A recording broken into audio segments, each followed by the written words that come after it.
2018 afternoon session of the Portland City Council. Carla, could you please call the roll? Fish, Saltzman. Here. Udaley. Here. Fritz, Wheeler. Still here. Good afternoon. Good afternoon. Welcome to the Portland City Council. The City Council represents all Portlanders and meets to do the city's business. The presiding officer preserves order and decorum during the City Council meeting so everyone can feel welcome, comfortable, respected, and safe. To participate in council meetings, you may sign up in advance with the council clerk's office for communications to briefly speak about any subject. You may also sign up for public testimony on resolutions or first readings of ordinances. Your testimony should address the matter being considered at the time. When testifying, please state your name for the record. Your address is not necessary. Please disclose if you are a lobbyist. If you are representing an organization, please identify it. The presiding officer determines the length of testimony. Individuals generally have 3 minutes to testify unless otherwise stated. When you have 30 seconds left, a yellow light goes on. When your time is done, a red light goes on. If you are in the audience and would like to show your support for something that is said, please feel free to do a thumbs up.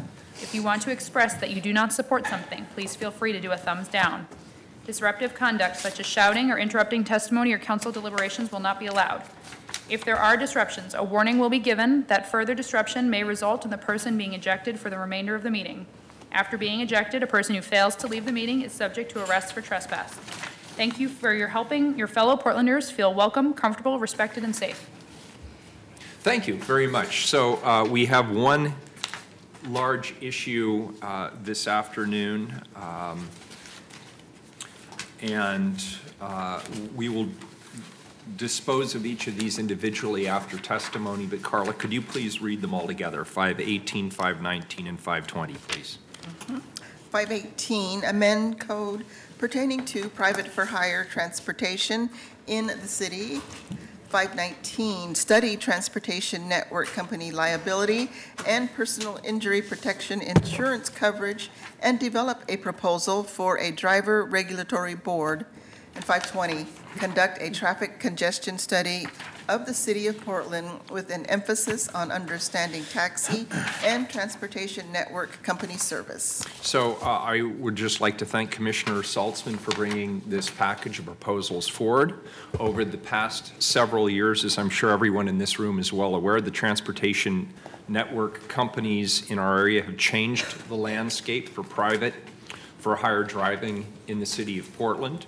And I want to make it very clear, Commissioner Saltzman, I fully support your approach and the Bureau recommendations to take the time to fully vet proposals so we understand the changes and the impacts they'll have on drivers, customers, and businesses. So thank you for your leadership on this. Commissioner Saltzman. Thank you, Mayor, and welcome everybody. As the Mayor said, we're here this afternoon to discuss Portland's private for hire regulations and the industry. And it is certainly a dynamic and changing industry. It's hard to believe it's only been 3 years since transportation network companies Uber and Lyft landed in Portland, and we'll hear shortly how they are impacting the personal transportation options of Portlanders and visitors to our city. But it is important to also remember that the Portland Bureau of Transportation regulates all private for hire options in the city. And that includes everything from a taxi to a 12-person human-powered brew cycle. And part of this regulatory framework is hearing from the operators through our advisory board, the private for hire industry, through our advisory board for the private for hire industry, and we'll hear from a few of their members shortly. So, as the Mayor said, we have 3 items before us. The first is an ordinance with revisions to City Code Chapter 16.40. Second is a resolution directing the Bureau of Transportation to do outreach with industry and study the adequacy of insurance in the taxi and TNC industries, as well as best practices in creating a transportation network company driver regulatory body. And then third, we will have a resolution directing the Bureau of Transportation to dig into congestion and how transportation network companies may be impacting congestion in Portland. Director Leah Treat will start us off, and we'll have a very short PowerPoint presentation on these items. Following that, we will have a few panels of invited testimony, specifically members of the advisory board, then some representatives of important users of the system, Nicole Sharon from the Office of Equity and Human Rights, and Michelle Graham with Travel Portland. And then we will invite representatives of Uber and Lyft to the table for some statements. And finally, I believe Commissioner Fish has a panel of guests he'd like to invite up concerning the driver's body. And then we'll open it up to general testimony. But before we get going, we just have a couple housekeeping items to address before the panels come up. Before you is a memo that was prepared by the Bureau of Transportation that outlines a few quick edits we need to make to the ordinance with the proposed code amendments. So I'd like to move those and hopefully get a second. Second? We have a motion from Commissioner Saltzman, a second from Commissioner Fish. These are largely Scrivener's errors, so Yeah, why don't we edits. call the roll? Could I- Commissioner Fritz. Thank you. So it changes the specifics of the reporting of crashes and just changes it to completing and submitting the PBOT vehicle crash report. Am I correct in assuming that that has all of the previously listed information like the date and time, location, claim status? Yeah, so the change in there, the error that we had in there originally was that the vehicle crash report the change we intended to make was to make the driver responsible for the crash reports. By making that change, we left in a section in there that also required the driver to report when a company went bankrupt, and that's not the driver's responsibility. The new language, though, isn't completely matching the old language, so it's no longer saying, it's actually saying any crash has to be reported on the vehicle or PBOT crash report, not just ones that are reportable to the state. It's that requirement is still in there, Commissioner. It's just in another section of the code. So everything that's also listed that's been deleted on what I have here, like the date, time, location, claim status, that's somewhere else. That's correct. That's Thank you. correct. That's also part of the form that's online, and that's one of the reasons for the change is we have implemented an online form to capture this information electronically. Great, thank you. Very good. Since these are minor and technical amendments, I'll go ahead and call the roll. Fish, Aye. Saltzman. Aye. Udaly. Aye. Fritz. Aye. Wheeler. Aye, the amendment's adopted. Are there any other?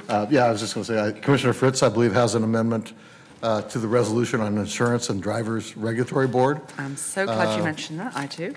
And then I think Commissioner Fish also has an amendment. So why don't we go with Commissioner Fritz first, and then we'll have Commissioner Fish. And Oh, colleagues, just before we go, just so I understand your will, these are more substantive amendments, so I assume we'll put them on the table and keep them open for testimony. Right. Is that your understanding? Yes. Yes. Very good. If you wouldn't mind going with Commissioner Fish's first, since Commissioner mine Fish. isn't right here. Thank you.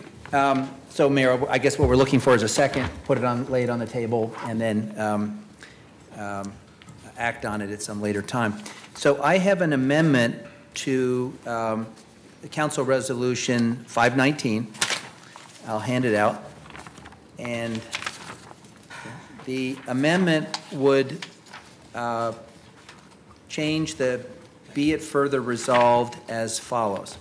Be it further resolved that the council directs PBOT to begin collecting TNC rideshare data to learn more about the industry and work with city council offices, community stakeholders, and TNC drivers and organizations representing TNC drivers to develop a proposal to create a new oversight body that focuses on transparent collection and use of data, accessibility, wages, public safety, safety and reliability for passengers, equalizing standards across the for-hire sector, and equitable dispute resolution, and to report back to council within 6 months. Second. We have a motion from Commissioner Fish and a second, and this is to 519. To 519. We're ready now? Commissioner Fritz. Thank you, and I believe mine is to 518, and it's to the resolution. Am I correct, Commissioner Saltzman, it is 518? That's the ordinance. I think you're talking about 519, I believe. All right, thank you very much. Sorry, my paperwork's out of order here, unusually. So I move to add to report back to council within 6 months after the study areas, and to delete the last sentence, which is, be it further resolved that the council directs PBOT to report to council after completion of the study. So in other words, I'm saying they're going to report within 6 months rather than just whenever it's finished. So we have a motion from Commissioner Fritz and a second. Commissioner Udaly, did you second that? Yes, sorry, And a my- second from losing my voice. Commissioner Udaly.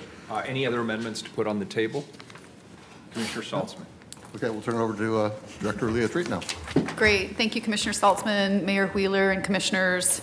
As you well know, the private for hire transportation sector is one of the most dynamic and varied parts of our transportation system. This is an area that is constantly evolving. It's very dynamic. It's very disruptive. And more private for hire transportation options are likely to become available in our future.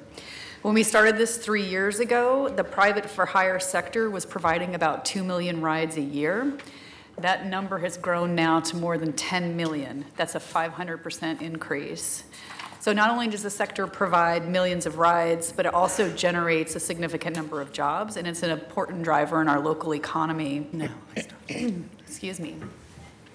Thousands of Portlanders, including many immigrants and refugees, find employment as drivers in the city of Portland. As the agency responsible for overseeing this sector, our mission is to provide oversight that protects the safety of consumers. We want to ensure equitable service that meets the needs of all Portlanders, and we want to guarantee fair competition between the various service providers. A significant tool that we use to accomplish this mission is Chapter 16.40 of the Administrative Code. And so we're here today to present our proposed changes to the code and to provide you with an overview of the current state of our private for hire system. I do want to highlight some of the most essential changes we would like to make. Number one, we want to explicitly ban grayballing. Number two, we want to take steps to address your concerns about insurance, a congestion study, and a driver's board through proposed council resolutions.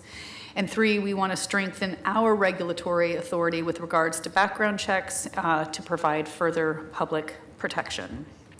I am joined, sorry I didn't do this at the beginning, I'm joined with Dave Benson and Mark Williams. And before I turn the presentation over to them, I'd like to show you a brief video that we've put together that captures what we do in this industry. And it features a lot of the diverse voices in our private for hire sector.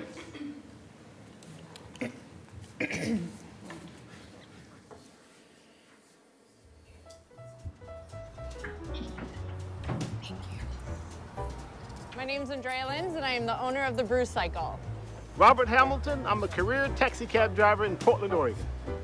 My name is Sherry Davis Warren. I've been a full-time Uber and Lyft driver for the last 2 years. My name is Abdi. I work for Neuro City Cab. My name is Peter Krakowski. I'm a cab driver in the city of Portland. My name is Isa Adan.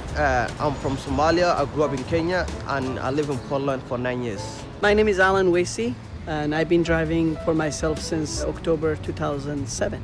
My name is Dave Wiedrick, and I'm a professional chauffeur for a Classic Chauffeur Company.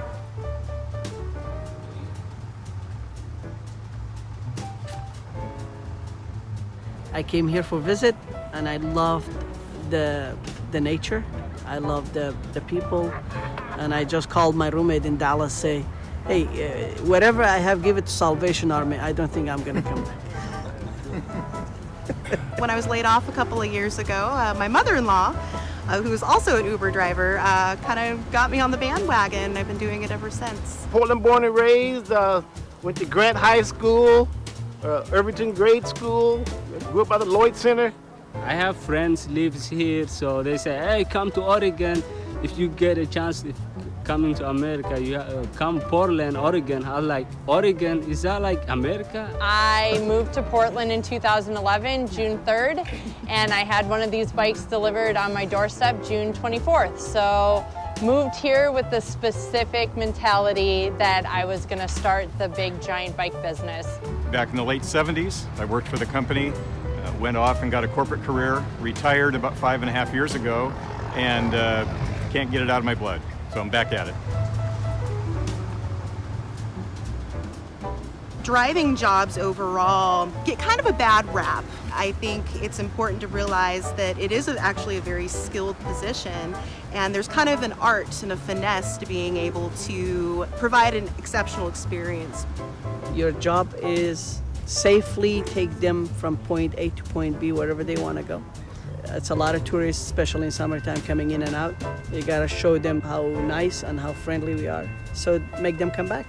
We all have the same connection in that we're helping people, whatever the vehicle is. It's a wonderful, safe experience. Being able to move here and then be part of people's celebrations with this 2-hour pub crawl was really important to me, and be able to show off kind of what Portland's proud of. So the biking culture and the brewing community. It's a lot of fun because you never know where the day's going to take you. Well, I'm a people person, first of all, love people. And every customer we get, we don't know where they're going. It could be to the coast, it could be 10 blocks away. It's always a mystery and adventure every time we get a customer in the car. Some of them, they just want to talk, you know. They were on the plane all day and long hours, and once you talk to them, they feel like relief and comfortable. One of the things I really enjoy about it is just being able to make that human connection with each and every one of my riders. I get a lot of personal satisfaction out of that.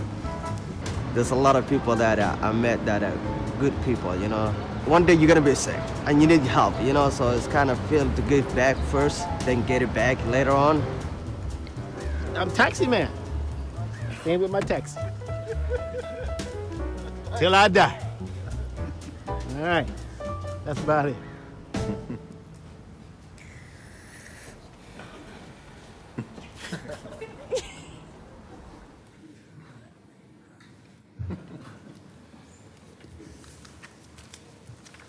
That was great, by the way. Yeah.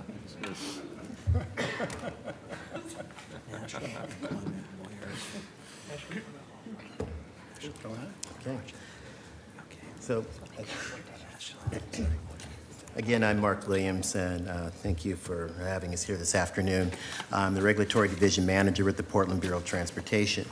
In 2016, Council approved major changes to Chapter 1640 of the Portland City Code, and today we're here to present timely updates. Before we get to those revisions, I would like to highlight how the industry is performing today. As Leah described, since 2015, we've seen the number of rides provided by taxis and TNCs steadily increase. Last year, they collectively provided nearly 10 million rides that originated within our city. Based on the current ride trends, we expect to see a 3 to 4% increase this calendar year. One council priority is that all areas of Portland are being serviced by taxis and TNCs, and we've been carefully monitoring the service levels throughout the city. The map on the left illustrates service levels by zip code during the pilot period in 2015 between the months of May and August. The map on the right illustrates the service levels in 2017 during the same calendar months.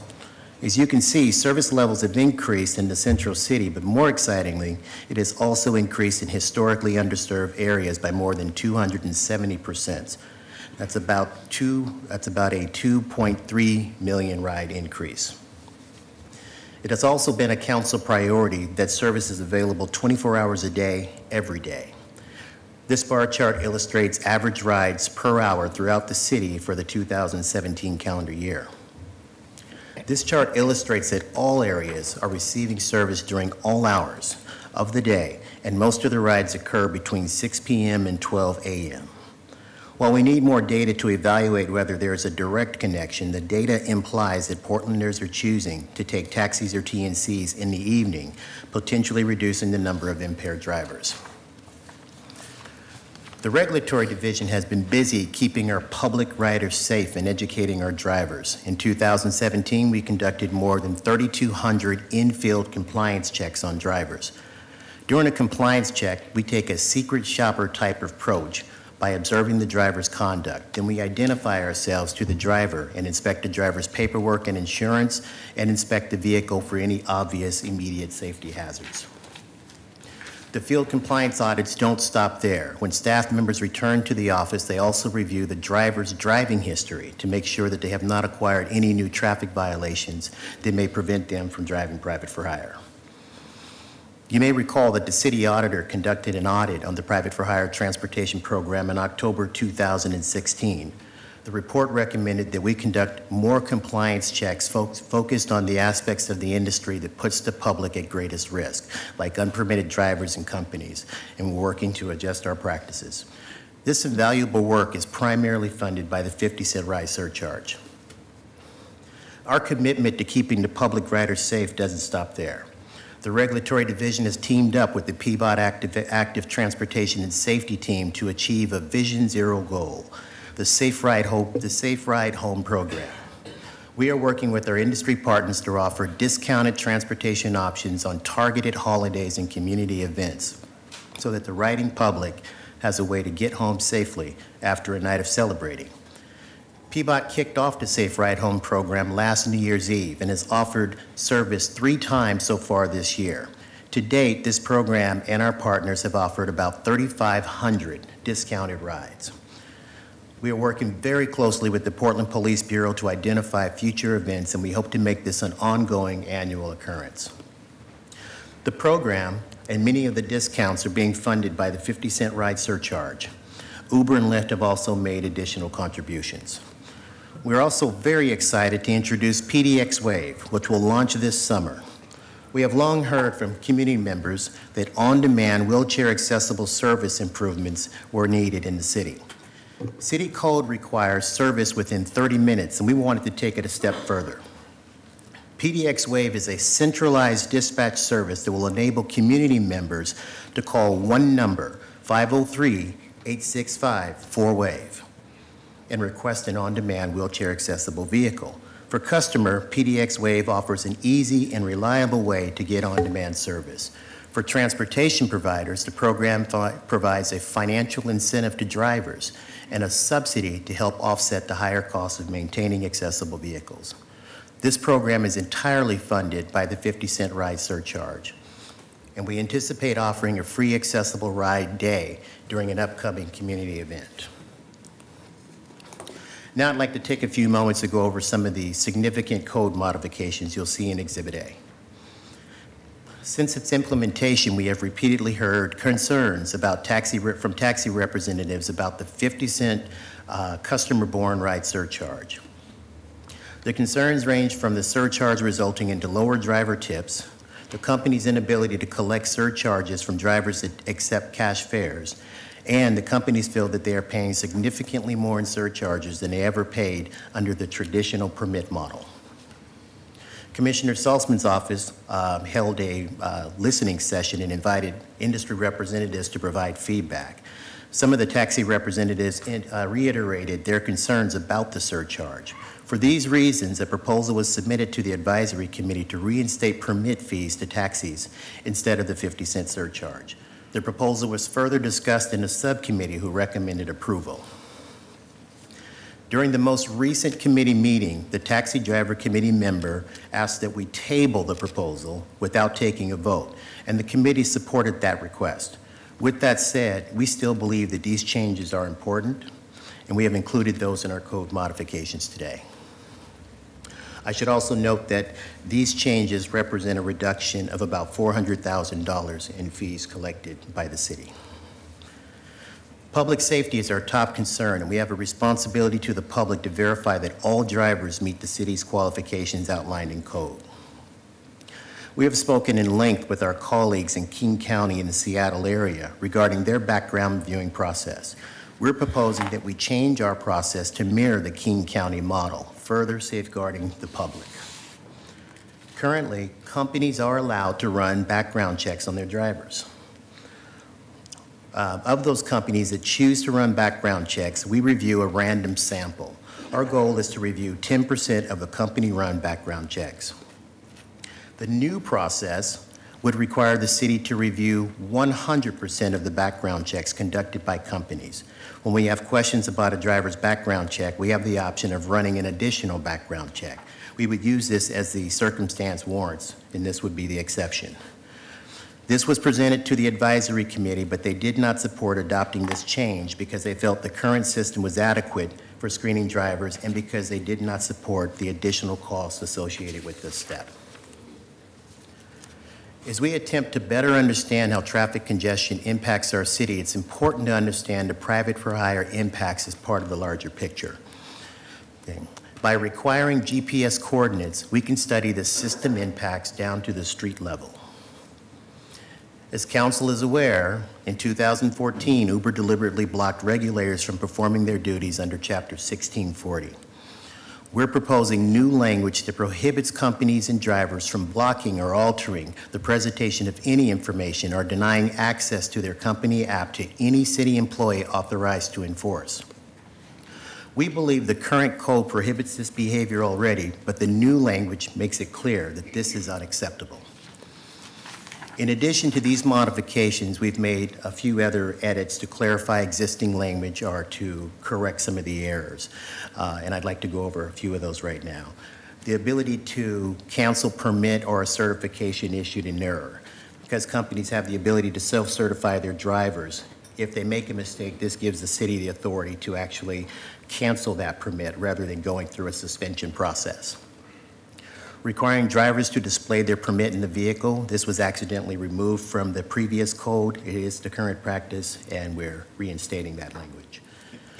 Using a uniform vehicle crash report. That was one of the topics we discussed with the memo earlier today.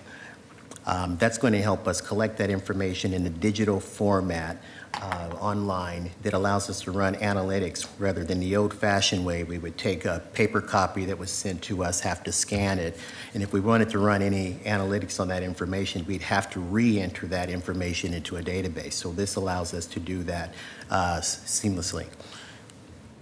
Using a company-approved device to calculate fares and process payments, just to make sure that every vehicle that processes payments they need to use a system approved by their company.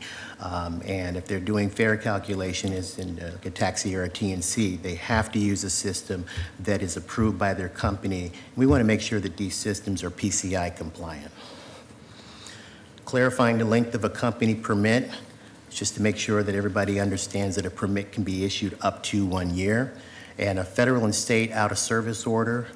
The Fed and the state have the ability to issue out-of-service orders to companies that they do not want operating anywhere within the state or in the country if it was issued by the federal government.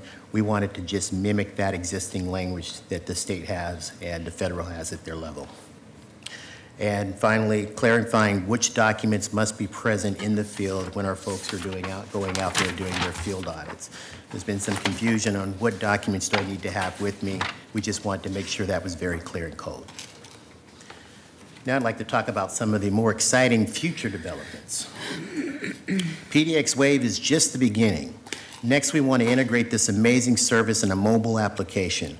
We are meeting with our partners at TriMet, GridWorks, Ride Connection to explore ways that we can all work together to address the accessible transportation issues we face today and explore the opportunities we expect to see tomorrow. Driver training is only required once a year. In the future, we aspire to offer ongoing training opportunities on topics such as customer service, driver safety, and how to identify potential victims of human trafficking and what to do. The trainings will be made available through a new learning management system designed to alert drivers when new required trainings are available. We believe this brings value to our drivers and the community that they serve. As Commissioner Saltzman mentioned earlier, we have 2 resolutions being introduced today. The first is to study traffic congestion in Portland.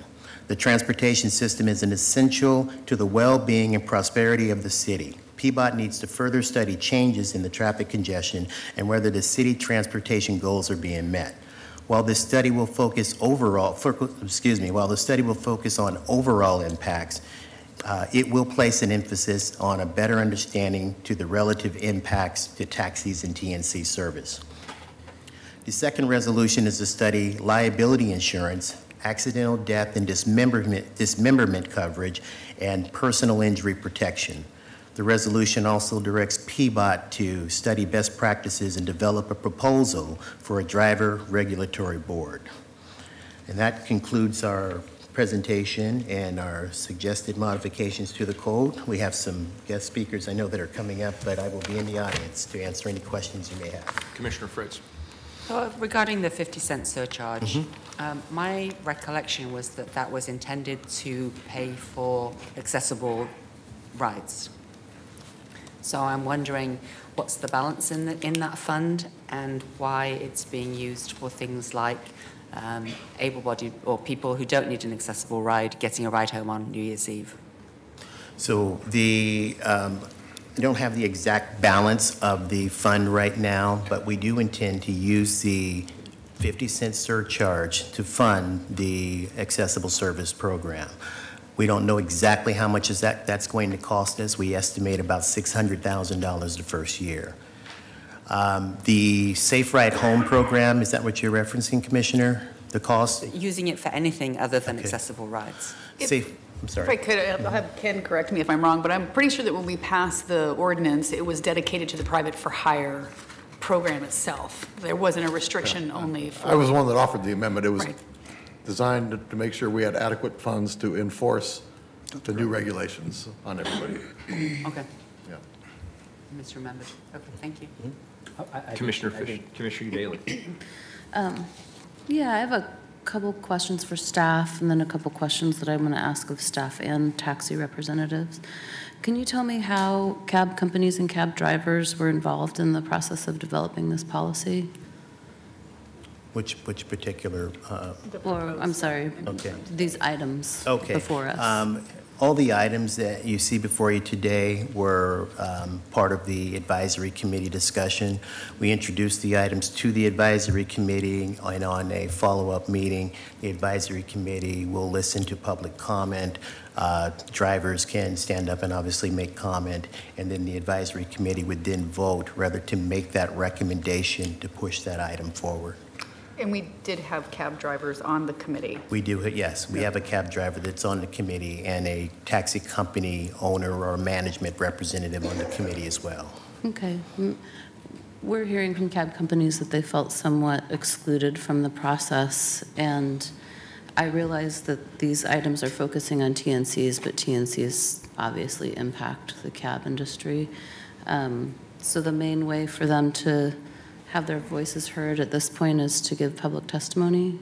Is that what I'm hearing? No, absolutely not. At the committee, everybody that wants to speak is welcome to speak. We take public comment on, like I said, on items that were introduced the prior month. The meeting minutes go out on the internet where they're accessible for everyone to review. If people wanted to send public comment in, we would accept that as well. And again, we have taxi industry representatives on the committee, but no one's excluded from at least having an opportunity to voice their opinion. Okay. When these policies were first developed, obviously I was not on city council and I wasn't actively engaged in the conversation, although I was certainly following it. One of the things that was, I guess, confusing and troubling to me is that we didn't really achieve parity between taxi drivers and TNCs, or cab companies and TNCs, and it seems to continue to be the case that the standards vary for each group, and I'm going to ask this of the taxi representatives, but if anyone up here can go over how our regulations differ for taxi drivers and TNC drivers, and then maybe explain why, I would appreciate that. So, go ahead. You can follow up, but when we passed the regulations several years ago, there was a very intentional effort to level the playing field and make it very equal between the two parties. So the regulations applied equally between cabs and TNCs. Now that we've done this for a little bit, we are recognizing that there are some instances in which it doesn't make sense to treat TNCs and taxi cabs in the same way. And one great example that's Mark brought up in his testimony is the ride fee. So cabs don't have the same technology or same resources to collect the 50-cent ride fee, and it's been overly burdensome on them, on their drivers and on the owners of the companies. So we have a proposal that we put forth to exclude them from the ride fee and have them go back to just paying the permit charges that they did before the regulations took place, went into effect. Yeah, just to follow up on that a little bit, Commissioner, we took great efforts and council really took the lead on that. Again, I think Leah used the right words, level the playing field as much as possible. And throughout the regulations, you'll see we try to treat taxis and TNCs in a regulatory fashion as close as possible. It isn't a perfect match. I'll tell you, a taxi light, for instance. TNCs don't have to have a taxi light. Taxis do. Taxi meters. Taxis have to have a taxi meter. TNCs don't because they have the app. So it's not a perfect match in every situation or every case, but how the drivers are permitted or certified, how the vehicles are inspected, and the standards by which they're inspected. We even removed requiring dedicated color schemes to vehicles. I think that was Commissioner Fish's motion that they can have varied color schemes anymore. You used to have one color for a company. It had to be approved by PBOT, and we opened that up. So I think there's been a concerted effort to remove barriers, not add barriers. Okay, thanks. Commissioner Fish. Thank you. I have a number of questions, and I want to just make sure that I have the baseline information as we go forward on this. Director Treat, today there are how many TNC drivers in Portland? So we can tell you there are more than 10,000, and I'm not trying to be too vague about this, but there are duplicates out there because there'll be a Lyft and an Uber driver, and so we have to redact that. There's many drivers that aren't currently active, and so they may be a certified driver, but they're not actively engaging in the activity. And then lastly, we have non-disclosure agreements with the company that we can't disclose a specific number, and that agreement has even been tested in circuit court in this county, and so it's backed by a court order. So more than 10,000.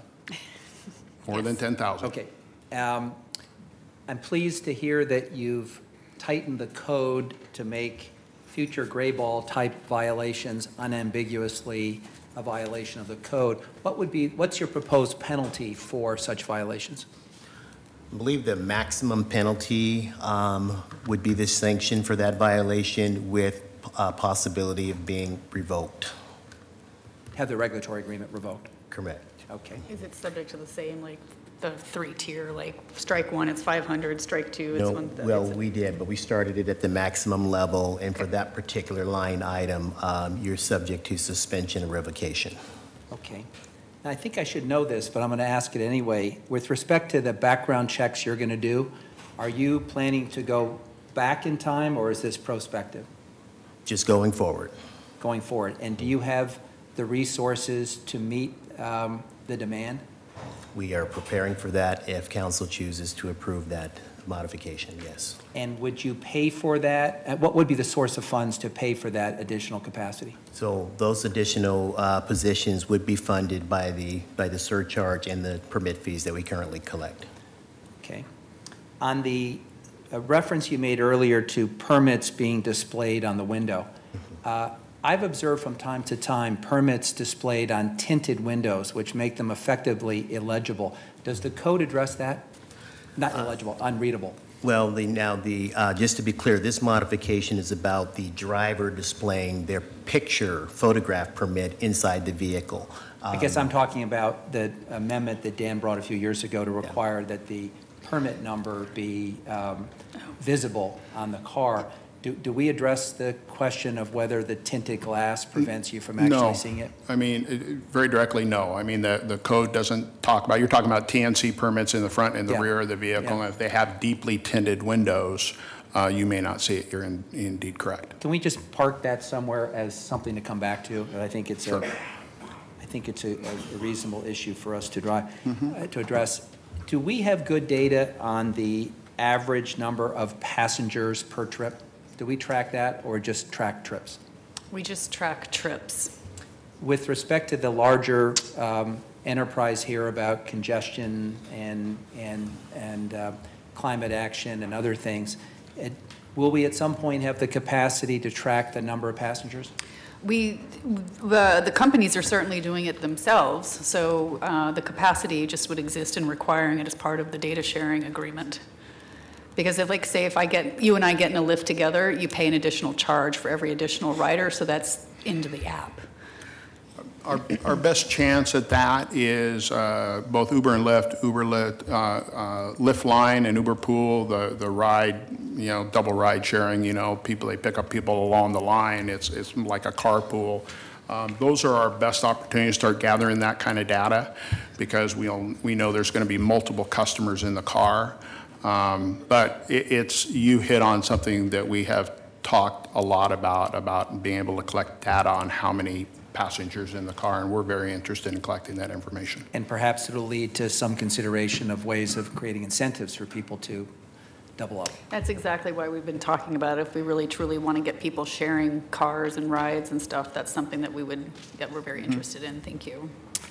And Director Treat, with respect to my amendment that I've offered to item 519, which I gave you a copy of, would it be your intent to confer with each council office as you go forward with the next phase of the study here in terms of the composition, who you talk to, the composition of any committee, and the scope of the work? Well, I'm certainly interested in hearing everybody's perspectives around. On the council, I will take my commissioner's lead on how that should be structured. Okay, if I have to make the amendment clearer, I'll do so, because the intent is to engage the council in this conversation and to facilitate, because 6 months is a fairly tight time frame. I mean, if this passes, it clearly states that we'll be working with the council offices, so we absolutely will do that. That's what I just wanted to I'm sorry. clarify. Yes. And the reason, I just wanted to be clear, the reason that we're proposing to strike best practices is that we're not sure there are any best practices out there to study. So since it may be that this is fairly unique, we didn't want to narrow the focus to best practices. We wanted to expand the potential scope of your inquiry to something beyond that, because I'm not sure there is a model that we can point to. So I think we're going to be a national leader in this regard. So thank you. Commissioner Fritz. How many business licenses have been taken out by TNC drivers? We'll have to get back to you, but it should equal the number of drivers. Yes, we'll have to get back to you on I'd be really that interested to know that. And I think that is part of your check, right, that they do have a business license? Correct. Okay. Probably you might need to look into this too. How have taxes that have been gathered from taxi companies changed since TNCs came in? Are we getting more, the same, or less? Commissioner, I don't think. I'm sorry. For the ride fee or you said, I thought I heard you say taxes. For the taxis. Because the concern is that because so many TNC drivers are going to be making less than 50,000, so they're not required to pay business taxes, that's taking taxes away from the taxi business, which then reduces the city's coffers. So I'd like to know where are we with that, please. We'll have to follow up. Thank you. Yeah, you're welcome. Okay, if there's no further questions, then we'll invite up our first panel, which is Nicole Sharon from the Office of Equity and Human Rights, and Michelle Graham with Travel Portland. I'm back. Welcome.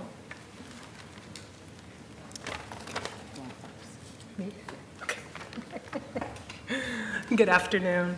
Thank you for the opportunity for Travel Portland to share industry perspective on the customer experience of the city's private for hire transportation program. I'm Michelle Graham, Vice President of Services for Travel Portland. In my role, my team directly supports the convention meeting planner and delegate needs of all citywide conventions that select Portland for their programs. We are here today because we have been engaged in the private for hire transportation process as an industry representative, consumer demand generator of private for hire services, and a proponent of fair regulations that provide appropriate market flexibility, protections to public safety, and adaptability to changing consumer expectations. Prior to the changes in the private for hire transportation program, allowing more competition into the marketplace to meet demand, Portland was not competitive with other cities in hosting citywide conventions when planners wanted to host off-site events and/or delegates wanted to spread their dollars into neighborhood districts outside of the downtown core area. Today, we see a significant shift in customer feedback in this area based on the success of the program and the inclusion of the tourism industry in the regulatory conversations, serving as a tourism stakeholder represented on the Private for Hire Transportation Advisory Committee. We share in the past that visitors and other consumers of the private for hire transportation have a time-relevant expectation that the transportation service they are asking for will be reliable, consistent, and safe. Thus, we support the revised program purpose and provisions as noted in section 16.40. The largest issue prior to the new program changes was the lack of consistent metrics to assess demand, performance, reliability, and needs for all riders. The new regulatory code changes created a more efficient and adaptable framework for the City of Portland, Portland residents, as well as our visitors. What we have seen is that increased competition and better data metrics has forced all providers to up their game and improve the riding experience for all users. Since the program has been put in place with data metrics to track demand, the visitor industry noticed a significant drop in complaints from visitors and citywide convention planners because more options in the marketplace for private for hire transportation services were available. The changes benefited visitors but also local residents, and overall ridership increased significantly to make Portland more competitive in this space. The visitors industry is in support of these regulatory changes and believe that new rules create a more efficient and adaptable framework for the City of Portland, Portland residents, as well as our visitors. Thank you. Thank you. Thank you. So I'm here to talk about the WAVE program, but I do want to remind, especially the folks that weren't here when we actually adopted all of this, that one of the things that we did when we wrote these regulations were that we said that any company providing transportation service in the City of Portland would have to comply with ADA Title III, which is the provision in the law that covers public businesses, right? So I think we're one of the only cities that have actually pushed this. And why that's important is it's not just about providing the WAVE transportation, which we're very excited about, and we think we have a really innovative program. It also means that there's a mechanism for people who use service animals to not be excluded from getting a ride, which is something that has happened in the past.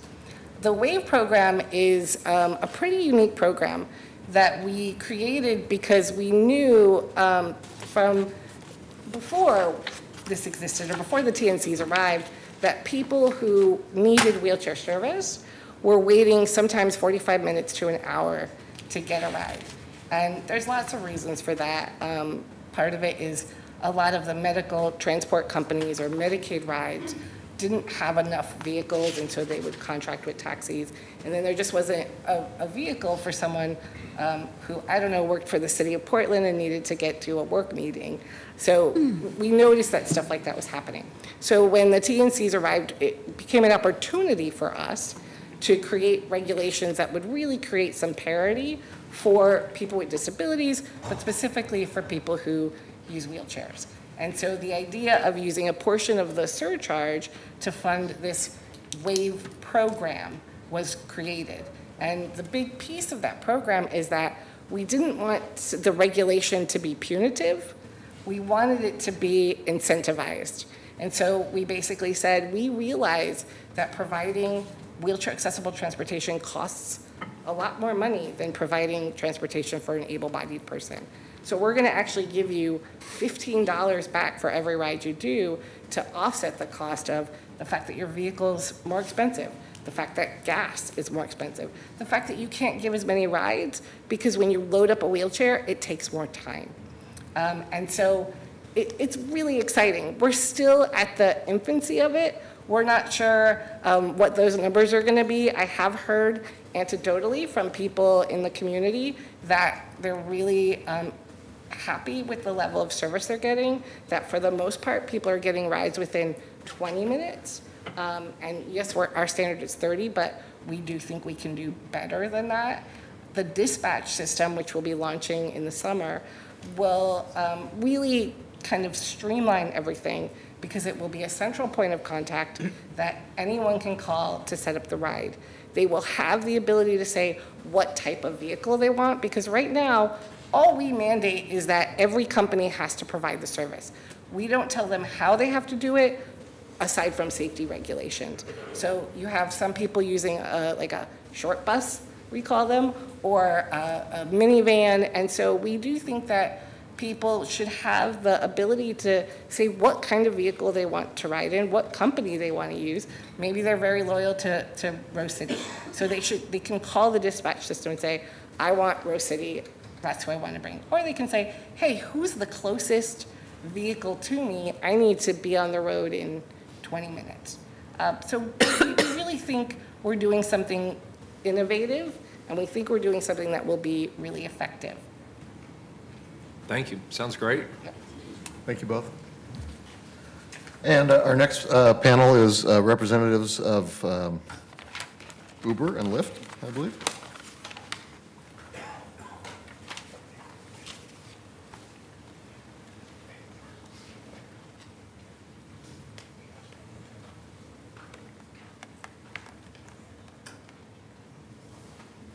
Good afternoon. Good afternoon.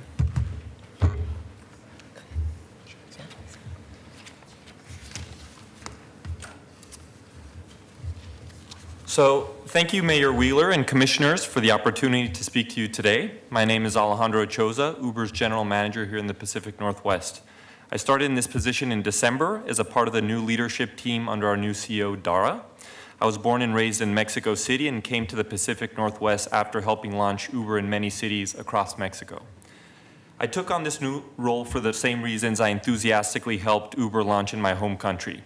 The opportunity to work with cities to improve transportation and mobility options available to all communities. 2 months ago, in meetings with most of you and in a public letter, I outlined my responsibility to help write the next chapter of Uber in Portland and implement a vision and expectations set by our new CEO. I acknowledge that we have made missteps here and made commitments for how we will conduct ourselves moving forward. I'm here today to reaffirm those commitments and our pledge to be a long-term partner in working with you to further improve access to reliable, affordable, and safe transportation options for every neighborhood in Portland. Now in the future, we will conduct our business here with integrity, humility, and a passion for improving the community. We are proud of how we have grown to provide flexible work opportunities to more than 7,000 rideshare drivers who serve nearly 350,000 riders every month in and around Portland.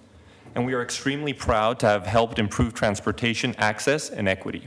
In fact, we have seen the fastest ridership growth in neighborhoods with historically limited transportation options. We will continue to lean into partnerships with the Portland Bureau of Transportation, public agencies, and community organizations to improve urban mobility for all. We are proud to be working with organizations like TriMet to promote mass transit by being a first and last mile partner, working with Fourth PGE to promote adoption of electric vehicles, and supporting nonprofit organizations that promote equity and economic opportunity for historically underserved communities. Organizations like Street Roots, Community Warehouse, Dress for Success, Youth Progress, Zenger Farm, Basic Rights Oregon.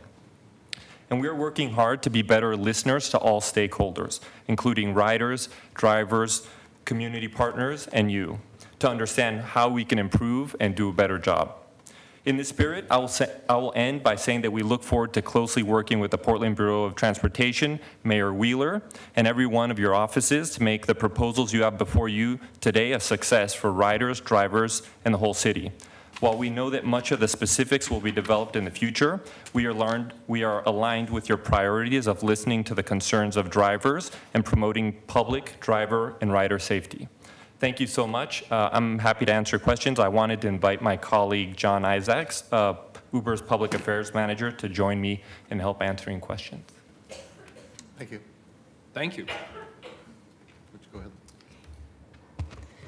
ahead. Mayor Wheeler and Commissioners, my name is Rena Davis, and I am a Senior Public Policy Manager for Lyft. I appreciate the opportunity to offer comments on the matters in front of you today. Lyft was the first company to establish peer-to-peer on-demand ride-sharing, which is now what the world knows as TNCs. Lyft was created to provide the world's best transportation, and every week we connect millions of people with efficient, affordable, and safe rides. We want to make it easier for people to offer their neighbors a ride and to help people carpool more efficiently. Lyft's #1 priority is the safety of its community of drivers and passengers. Drivers are extensively pre-screened and must pass a thorough background check, driver record review, and comprehensive vehicle inspection. What really distinguishes Lyft from traditional for-hire services is how we utilize technology to ensure a safe riding experience. Every Lyft ride is tracked via GPS, and when a rider is matched with a driver via Lyft, the driver and rider receive pictures of each other, and there's also a user rating for both rider and driver. Lyft's user rating systems allow a rider to provide instant feedback on safety, navigation, overall ride experience. Drivers are also able to flag and to rate riders and flag abusive or dangerous conditions. We are proud that Lyft is more than just a ride-sharing application. We are bringing Oregon communities together through the medium of ride-sharing. Lyft is allowing residents across the state of Oregon the opportunity to earn flexible, supplemental income by using their private vehicle to ride-share with their neighbors. More than 80% of Lyft drivers drive less than 15 hours a week. They're casual drivers who don't fall into the traditional livery or taxi framework. The Lyft community is made up of retirees, single parents, graduate students, folks trying to get around, and families just trying to make ends meet. We recently reviewed data on driver earnings, and for the first time in our industry, we disclosed median earnings per hour for drivers across the country. We found that it was right around $18.83 per hour, and what we're seeing here in Portland is consistent with that. That's about $5 more than the current Portland minimum wage. Beyond providing economic opportunity, we believe in being contributing members of the Portland community. We have partnered with the Gateway Center, for example, to provide rides to their clients and ensure that transportation is not a barrier in the access to services. We've also worked with PBOT to provide safe rides during time when alcohol consumption is high.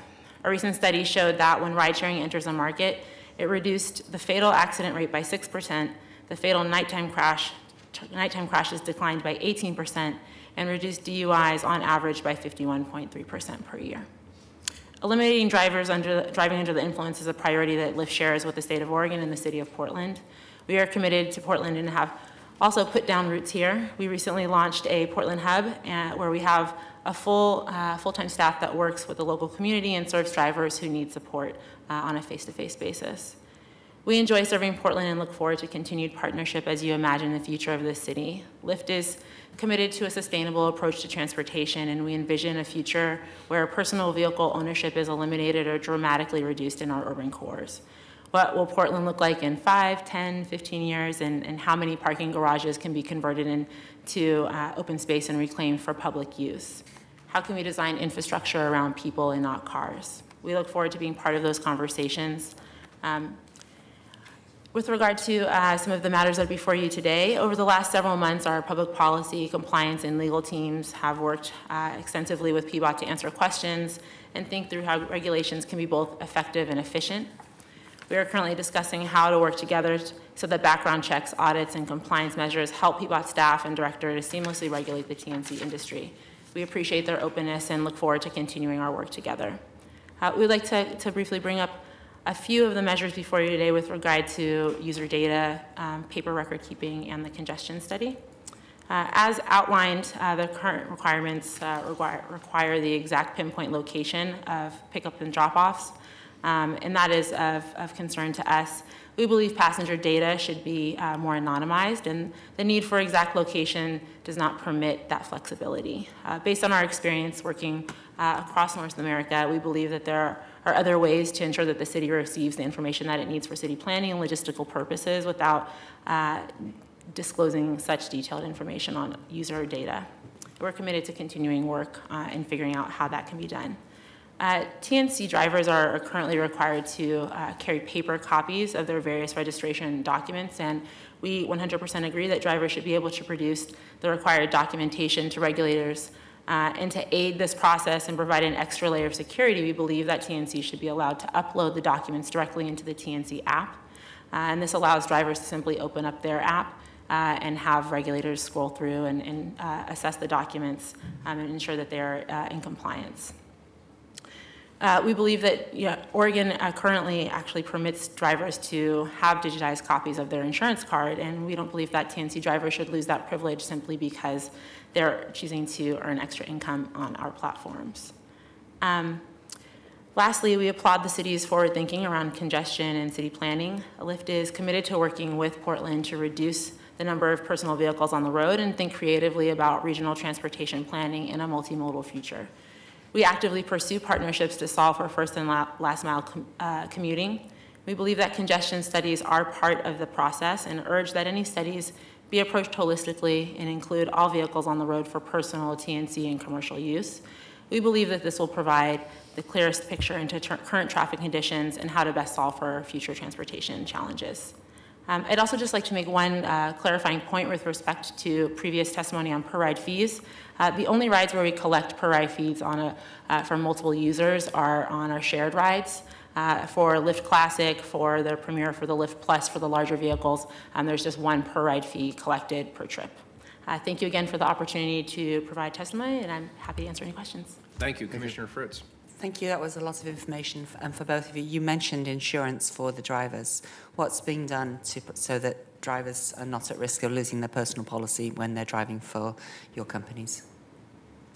So in terms of the way that we approach insurance, there's a national insurance compromise that was agreed to by the TNCs, by the insurance providers, and those requirements are outlined within that compromise, and that's what our internal insurance policy is based on. So under that current policy, which is in place in every area where we operate ride sharing in the country, we found that it's been sufficient in terms of covering drivers for incidents. With regard to their personal insurance, they're permitted to have TNCs on those insurance policies so long as they work with their insurance policy. I'm sorry, I'm not familiar with that. I mean, I've heard about it, but I don't know what's in it. So could you explain what is in this compromise and how it provides coverage for the driver? So it's broken down into 3 periods, so period 1, period 2, and period 3. Period 1 is when a driver has the app on and they're waiting for a ping to let them know that there's a ride and they're connected with someone. Period 2 is when they're actively going to a ride. They've already connected with a person and are traveling to pick them up. Period 3 is when that ride starts all the way until they get out of the vehicle. So during period 1, Lyft is a primary insuring party. Individuals, when they are onboarded, also have to provide proof of having insurance, their own personal insurance. So they have that, but we are primary during that period 1. Additionally, in period 2, that's when our $1 million insurance policy kicks in, and that's in effect for period 1, or excuse me, for period 2 and for period 3. My understanding before was that if a private insurance, that the private policy says that you're not going to use your vehicle for commercial purposes. So how is that being taken care of with, particularly in period 1? I'm not entirely familiar with the various products that are offered for each insurance provider. I'm sure that they're different. And for drivers, if they are told by their insurance company that they have to abide by certain rules or add varying coverage to maintain their underlying policy, then we would expect that they would comply with that. However, a driver's lack of insurance, and even in the worst case scenario, is not going to prevent coverage from being provided by Lyft in period 1, period 2, or period 3. To the driver? To the driver in terms of their... If they get into an accident in period 1, and then their personal insurance doesn't cover them driving commercially, Lyft will then take care of them? Yes. And same for Uber? Mm-hmm. And do you check to make sure that they have gotten the riders that they are supposed to get for driving their personal vehicle commercially? We check to make sure that they do have insurance, so they have to provide a copy of their insurance. We take note of the expiration date, and if it's getting ready to expire, we will contact the driver. If it's not renewed, then we will offboard them. However, in terms of their relationship with their insurer, that's a contractual relationship that we are not party to, so we would not be able to check. My understanding is that most regular insurance policies don't cover commercial driving. So why don't you check to make sure that they have the commercial rider? Because we will always cover any incidents that occur. But then they will lose their personal insurance. I wouldn't know about the policies that are specific to each insurance provider. So obviously, this is something we'll need to look into in the study. Yeah, and I do believe that the staff at the Portland Bureau of Transportation are going to be doing a deep dive. We've worked extensively with them to provide data, to provide numbers, and had several conversations over the last several months with members of our legal team, with members of our risk assessment team that oversee our insurance. So we've definitely been keeping the lines of communication open, and we'll continue to do so. And have you both provided them with incidents about crashes and insurance payouts? Yes, I believe so. Yes, we have. We've had those conversations and are moving forward as they deepen their study. Thank you. Mayor, I have a question. Commissioner Fish. Thank you both for your testimony. Resolution number 519, which is sponsored by all 5 members of council, so that's an important fact, directs PBOT to come up with a proposal for a TNC regulatory body, or some would call it a wage board, or that is to be determined. I'd like to ask each of you separately, on behalf of the companies that you here represent, do you support the creation of such a body, starting with Uber? So we do support finding a way to accomplish the goals that you're looking to accomplish with that. So we will happily work with you to try to find an operational process, understanding what those motivations are. So yes, absolutely, we will work with you guys to try to find what that could look like. And how about Lyft? I think similarly, we support providing drivers with the opportunity to give input.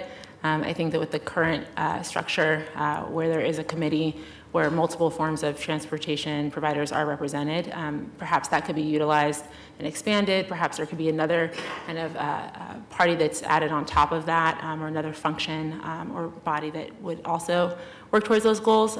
So we are also open to having creative conversations around how to accomplish these. Okay, so just to be clear, that's a lot of words.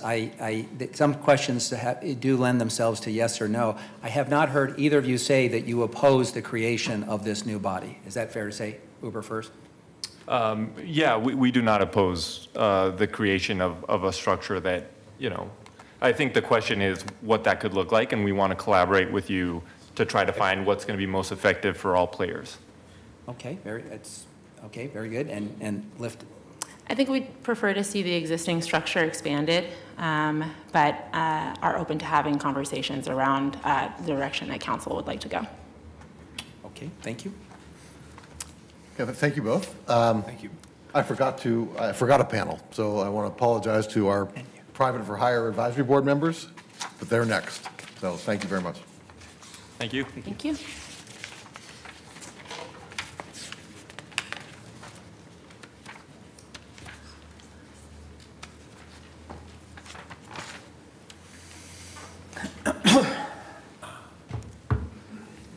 Good afternoon. Good afternoon. Me?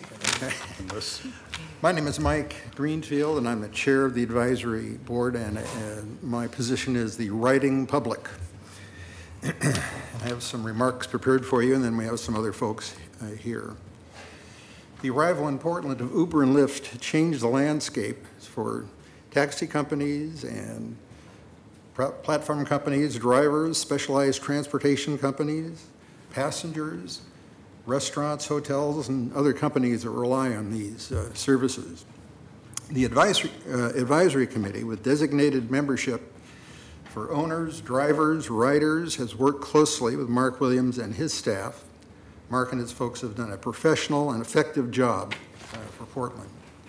While there are differences of opinion, members of the committee have worked together effectively and collaboratively. Our deliberations have welcomed public input, and our processes have been civil. Thank you very much for the opportunity to serve on the board. Thank you, sir. Sure. My name is Andrea Lenz. I represent a very different part of the advisory board, but I like to say it's still important. So it's been very interesting seeing the TNCs and Uber and the taxi company, or TNCs, that is Uber and Lyft, with the taxi companies, but it also has been very informative for me to get my giant bikes regulations dialed in. We are a very unique thing, and We don't have direct competition with another industry, but it's been very fun to get it down on paper, to have black and white where we are such a weird industry. So I'm just thankful for the opportunity to sit on that committee and be able to have regulations that pertain to my smaller industry that still allows us to operate within the city street. So yeah, that's all I got. Thank you. So do you represent pedicabs in general? Or? I represent pedal-powered transportation, so pedicabs as well as the quadricycles, which we finally got into code to have a specific, I mean, we could put them in as cycles, but I think quadricycles was a little bit more formal to have. So yes, pedicabs and quadricycles. Good, thank you. Yeah, thank you. Thank you, Council. Steve Hex, GM of Broadway Cab, and I'm also Vice Chairman. And I really don't have anything new to add. I agree with Mike. I would like to just throw in some thanks. You know, Mark has been at every meeting of our committee, and I know that because I've been at every meeting. So he's really worked hard here. And also, even though we've never met, Dan, your staff was available to me, Grum and Tia, so I thank you for that. And I'm just here if there are any questions I could help with. Okay, well, thank you very much. And Thank you. Thank you. Commissioner Fish has some invited guests as well. Commissioner Saltzman, thank you for the courtesy of allowing me to invite a panel. And I'd like to invite the following three individuals to come forward. Tom Chamberlain, Oregon AFL-CIO President, Rebecca Smith, Director of Work Structures at the National Employment Law Project, and Owen Christofferson, who is a TNC driver. Ms. Smith, I think you traveled the farthest to be here, so thank you for that. Only from Seattle. Who would like to go first? I'd like to go first. Okay, Tom. Good afternoon, Mayor Hales, Commissioners. My name is Tom Chamberlain. I am the president of the Oregon AFL-CIO, representing almost 1/3 members. I have lived and worked in this city most of my life. There are many things I love about Portland, but what makes Portland unique, what sets us apart from other major cities, is our city's ability to take on difficult issues and find innovative solutions. Living wage ordinances, ban the box, investing in our infrastructure, and most recently, I have watched you grapple with homelessness. And today, you're bringing forward 3 resolutions that takes on the difficult issues of the evolving TNC industry. From your actions as city leaders, it is clear you want a Portland that works for everyone, where we have structures and systems and checks and balances that ensures that workers are not taken advantage of and are provided with livable wages. Over the last 30 months, we at the Oregon AFL-CIO have been working with Uber and Lyft drivers and have heard their issues and their problems with the current system. We have a TNC system in our city without checks and balances from the driver's perspective, void of transparency, a system where workers' voices are not heard.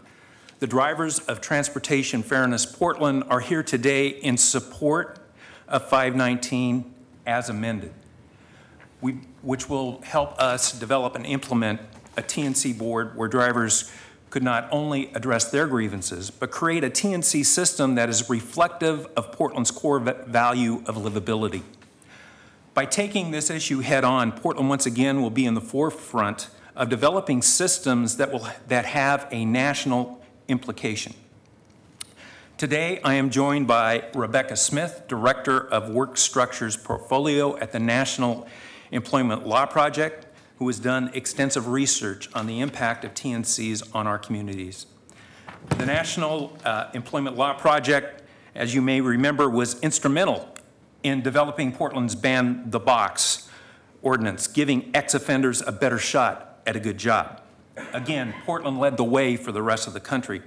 I'm also joined by Owen Christofferson, a driver for Uber and Lyft, who has been an active member of the Transportation Fairness Portland since its inception. And we'll talk to the many problems and issues faced by drivers. Unless there are any questions, I will turn this over to Rebecca Smith. Thank you. Very good, thank you. Thank you. Good afternoon, and thanks for giving me the opportunity to be here today. I'm Rebecca Smith, and I direct the Work Structures portfolio at the National Employment Law Project. We're based in New York and DC, but I am a lifelong resident, too, of the Pacific Northwest, so why would I move to New York or DC? For decades, we've focused on the ways in which various structures of work, subcontracting, outsourcing, franchising, calling workers independent contractors, affects income and wealth inequality, affects the ability of workers to come together and negotiate with their employers, and in some cases perpetuates occupational segregation. And more recently, as Tom said, I've focused my work on the on-demand or gig economy, talking to workers and worker representatives and reading the literature and doing some writing of my own. Assuming that projections about the growth of the on-demand economy and technological and automation-related job loss are correct, it's really incumbent on policymakers to do everything we can to ensure that the jobs that are generated by the new economy are good jobs, that all communities are served by new technology, and that city-level transportation planners have all the information that they need to plan across all sectors of transportation.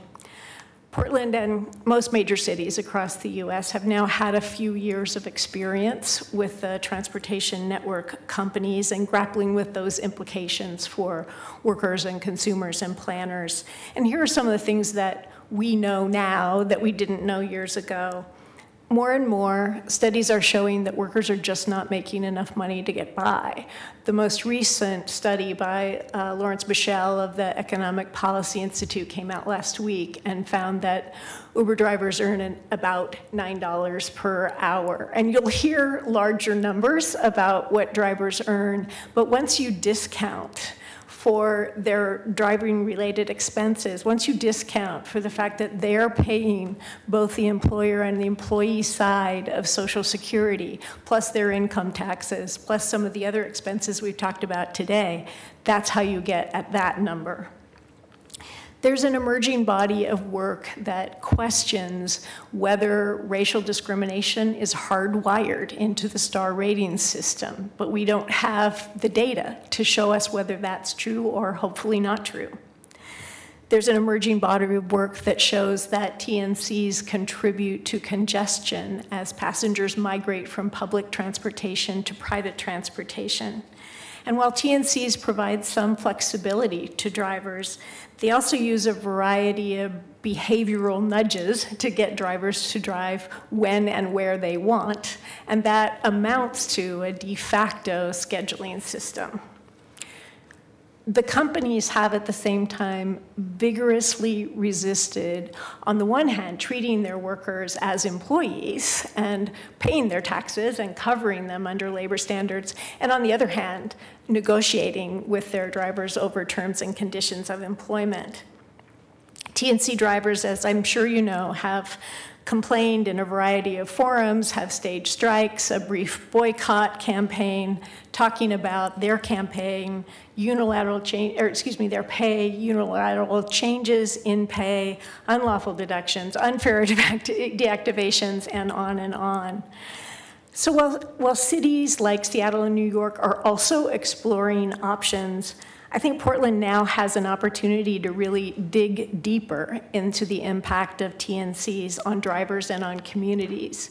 You have deep city knowledge about how the transportation network companies work and the implications of the rise of TNCs. You have broad authority to act. And I understand that Portland, like other cities, is grappling with issues around inequality and the access to technology for all your residents. So that's why we applaud this resolution.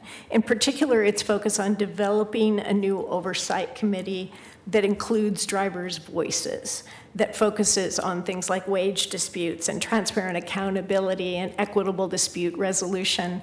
I'm reminded of a saying that comes up sometimes in my house that if drivers are not at the table, then they risk being on the menu. And so I really applaud bringing drivers to the table to have a say in what those standards are.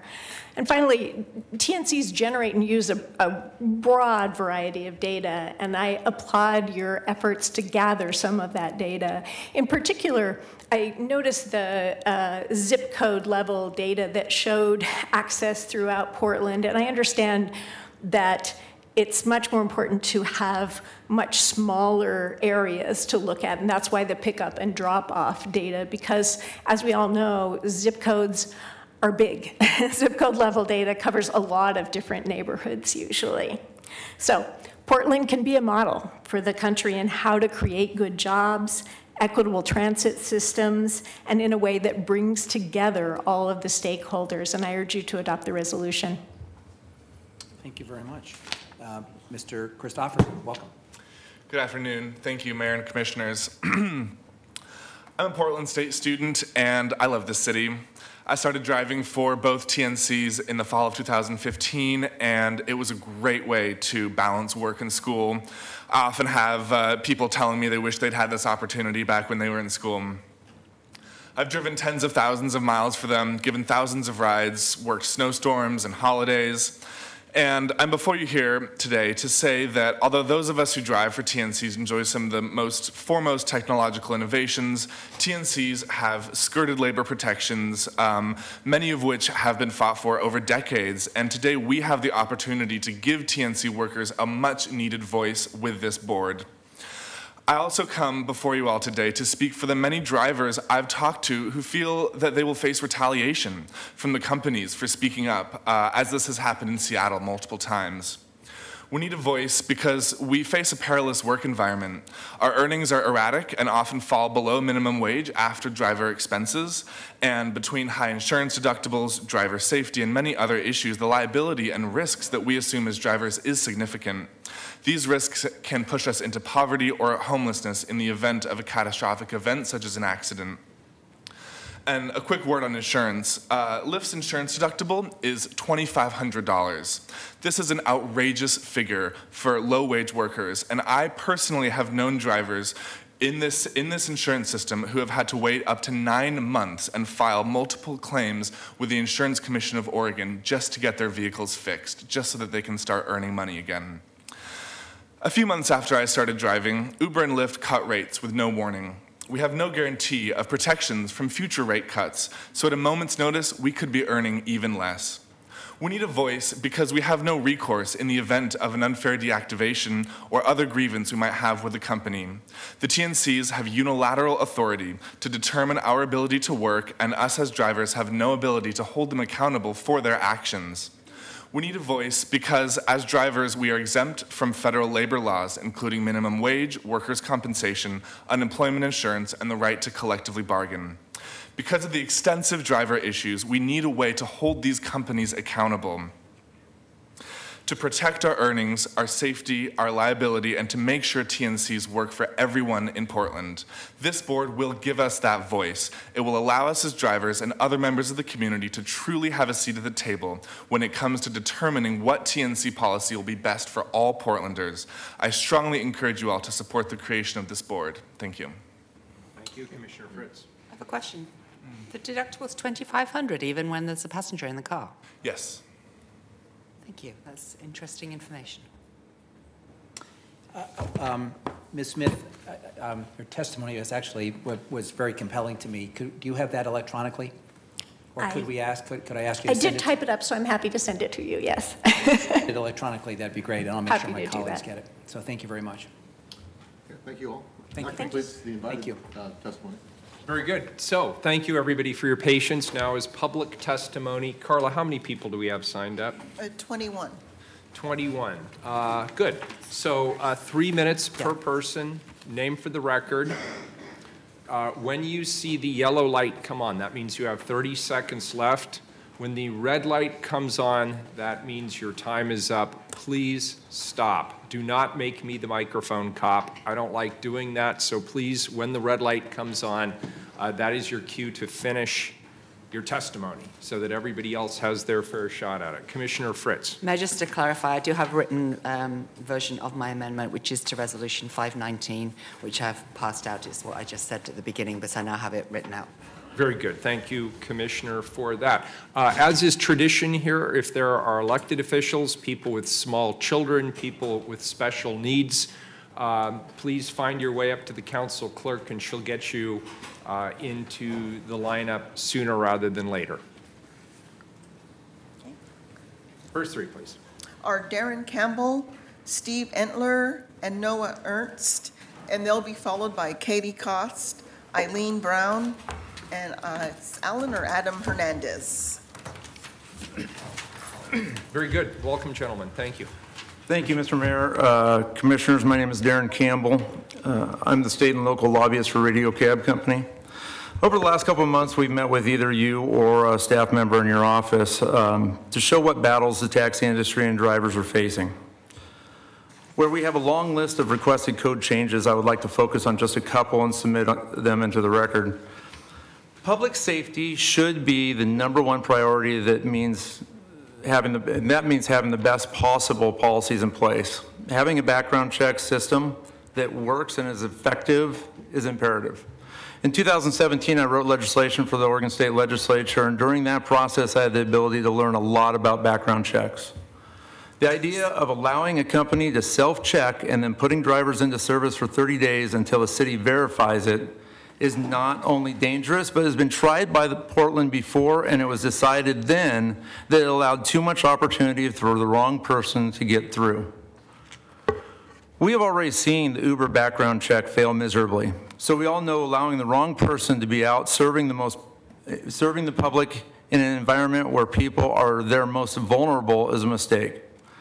The safety of the community cannot be played with, and because a multi-billion-dollar company needs to get drivers faster, it should not be played with. I'm submitting a common sense rewrite for the proposed code, one that will get the background check to a place that makes sense and clears drivers prior to their first interaction with the community. One that requires fingerprint identity checks via live scan, a system that is available in at least 17 locations around the state of Oregon, many of them in Portland, and something that PBOT can have installed in their offices. There's no reason not to do this right now. I do want to mention two other items that would have an immediate impact on our ability to compete in a fair marketplace. Putting a cap on the number of vehicles a TNC can have operating at any given time in the app, and placing a minimum on fair pricing. I believe these are both issues which would be supported by the taxi industry and drivers, as well as TNC drivers who are looking for better working conditions, as you just heard. We can no longer allow the saturation of the marketplace with drivers working for pennies. Drivers are not able to make it out there, and this city should not be standing by allowing this to happen. I'm more than happy to answer any questions you may have regarding the items in code. I have just touched on a couple of things I felt were most important. However, we have many issues we would like to address and hope we will have more time to work with staff to accomplish these things, something that we felt we have not been invited to the process nearly as much as some of our competitors. So with that, I will let my colleagues go. Very good. Thank you, sir. Go ahead, sir. My name is Steve Entler. I'm the general manager at Radio Cab, and he's mentioned we've met with your staff or yourselves over the past number of months. My primary concern is the insurance aspect, and it was one that was a great concern of yours roughly 3 years ago. And I happen to bring along something that I wrote quite a long time ago, and has some bullet points. Basically, you know, Uber requires its drivers to have personal auto liability insurance. And then they lowered the bar in the code to reflect that same requirement to the taxi industry, which made no sense whatsoever. Subsequently, it got changed later on, but some of the things didn't make any sense. The code has a requirement that Uber and Lyft must warn its drivers that their personal auto insurance might not be valid. Why doesn't the code simply require that drivers provide adequate and valid personal auto insurance? And The code also requires an acknowledgement from the personal auto, why doesn't the proposed code also require an acknowledgement from the personal auto insurance company authorizing the part-time commercial driving activities of its insured driver? Why doesn't the code address the problem of insurance coverage confusion caused by vehicles providing service for Uber and Lyft at the same time? And why doesn't the code require that the commercial insurance information carried by Uber and Lyft be presented at the scene of an accident rather than allowing Uber and Lyft's drivers to show their personal auto insurance information, as now happens most of the time? It's highly unfair, and it passes off a lot of the costs to other personal auto insurance carriers. With the City Council meeting in August of 2015, a lot of the commissioners were very concerned about the inadequate coverage provided by Uber at that time. And Commissioner Novick, back then, even went so far as to put Uber on notice that it would have to secure a higher limit of coverage for period 1. Never happened. As a matter of fact, as I scanned through the code, nothing has happened. There is no changes in any of the code revisions that have been presented to you. We've provided a number of items that could be included, but we've been largely ignored by the Bureau. So I brought them to you. Thank you. Good afternoon. Good afternoon. Mr. Mayor, Commissioners, my name is Noah Ernst. I'm a superintendent at Radio Cav, and I have deja vu a little bit testifying before you here today, because 3 years I testified twice before the City Council to comment in part upon how we could not get meetings with PBOT. We couldn't get our voice heard.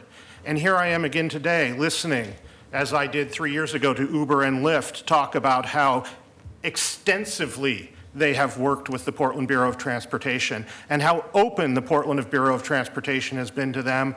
And we have emails going back, Mr. Entler and myself, a year from PBOT promising to meet with us to discuss proposed code changes, and those meetings have never happened. In fact, when you asked Mr. Williams about what input the taxi industry has, he said, well, they could testify at the advisory committee. That's a big difference between being asked to testify at the advisory committee meeting and having extensive meetings and contacts with PBOT. You can tell all you need to know by the fact that Uber and Lyft were invited to testify with no time restrictions, and yet the taxi industry has to run on the clock. Additionally, you can tell all the influence the taxi industry has when Mr. Williams told you that the advisory committee either tabled or rejected some of his code changes based on the invite of the taxi representative, but yet he thinks you should do them anyway and they're part of the code changes. We get nothing. I am here to talk to you about the fee structure, one of the things that the advisory committee tabled. While we do sometimes have said that the 50-cent ride fee was a handout to Uber so that they would not have to pay the per vehicle fee and the permitting fee, to put those fees on just the taxi industry is inherently unfair. You create a barrier to entry into taxi driving for taxi drivers by forcing them to come up with money up front that they would not have to come up with if they drove for a TNC. It shifts the burden of paying fees to the drivers from the public who can least afford it. Our company is surviving. Our drivers are dying. They are going broke and they are leaving the industry.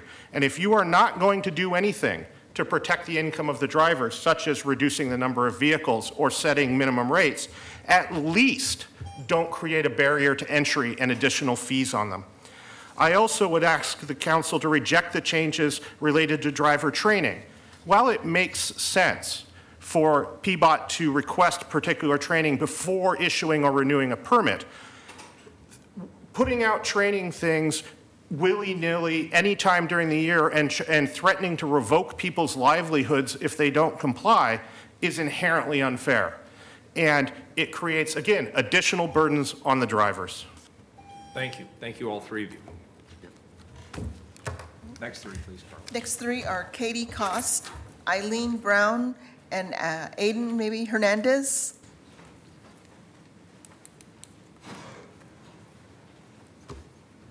Good afternoon. Would you like to start? Oh, sure. My name's Thank you. Eileen Brown. I am the TNC driver representative on the Private for Hire Advisory Committee. So obviously, I speak to a lot of drivers. And I have since 2014 when we first came to Portland. I mostly drive for Uber. I started driving because I was stuck on a street corner at 4 o'clock in the morning waiting for a taxi. Not the taxi's fault, they were just overwhelmed. Today, I drive in my spare time. I run a warehouse that employs contract drivers. I've given her a handout. I'd like you to take a look at it if you don't mind. I tried to speak to Commissioner Fish about it yesterday on the radio. I understand your concerns about a driver board. I don't think that in the community you realize how many contract drivers are on the road every single day doing thousands of different chores. Every name on that, and that is just a minuscule list compared to what's actually out there. That many companies are using contract drivers every day to provide goods and services around this community. But there's no concern for them. We're only having this conversation about TNC drivers. I'm not sure why that is. But I know in my industry, who employs some of those people, we don't need a driver board. We need better conversations with the companies we're contracted with. I've had several problems with Uber over the years. I went right to Uber and had my problem solved. I don't know that spending, especially ride fee money on a board is going to solve any of those problems. And I don't need, no offense to the AFL-CIO, I don't need them to speak for me. I'm capable of speaking myself, just like you, I'm sure all of you are. Don't have a board to address your concerns with your employers. I don't think that's a necessary thing to spend the ride fee money on. I would rather see it go to accessibility for WAVE.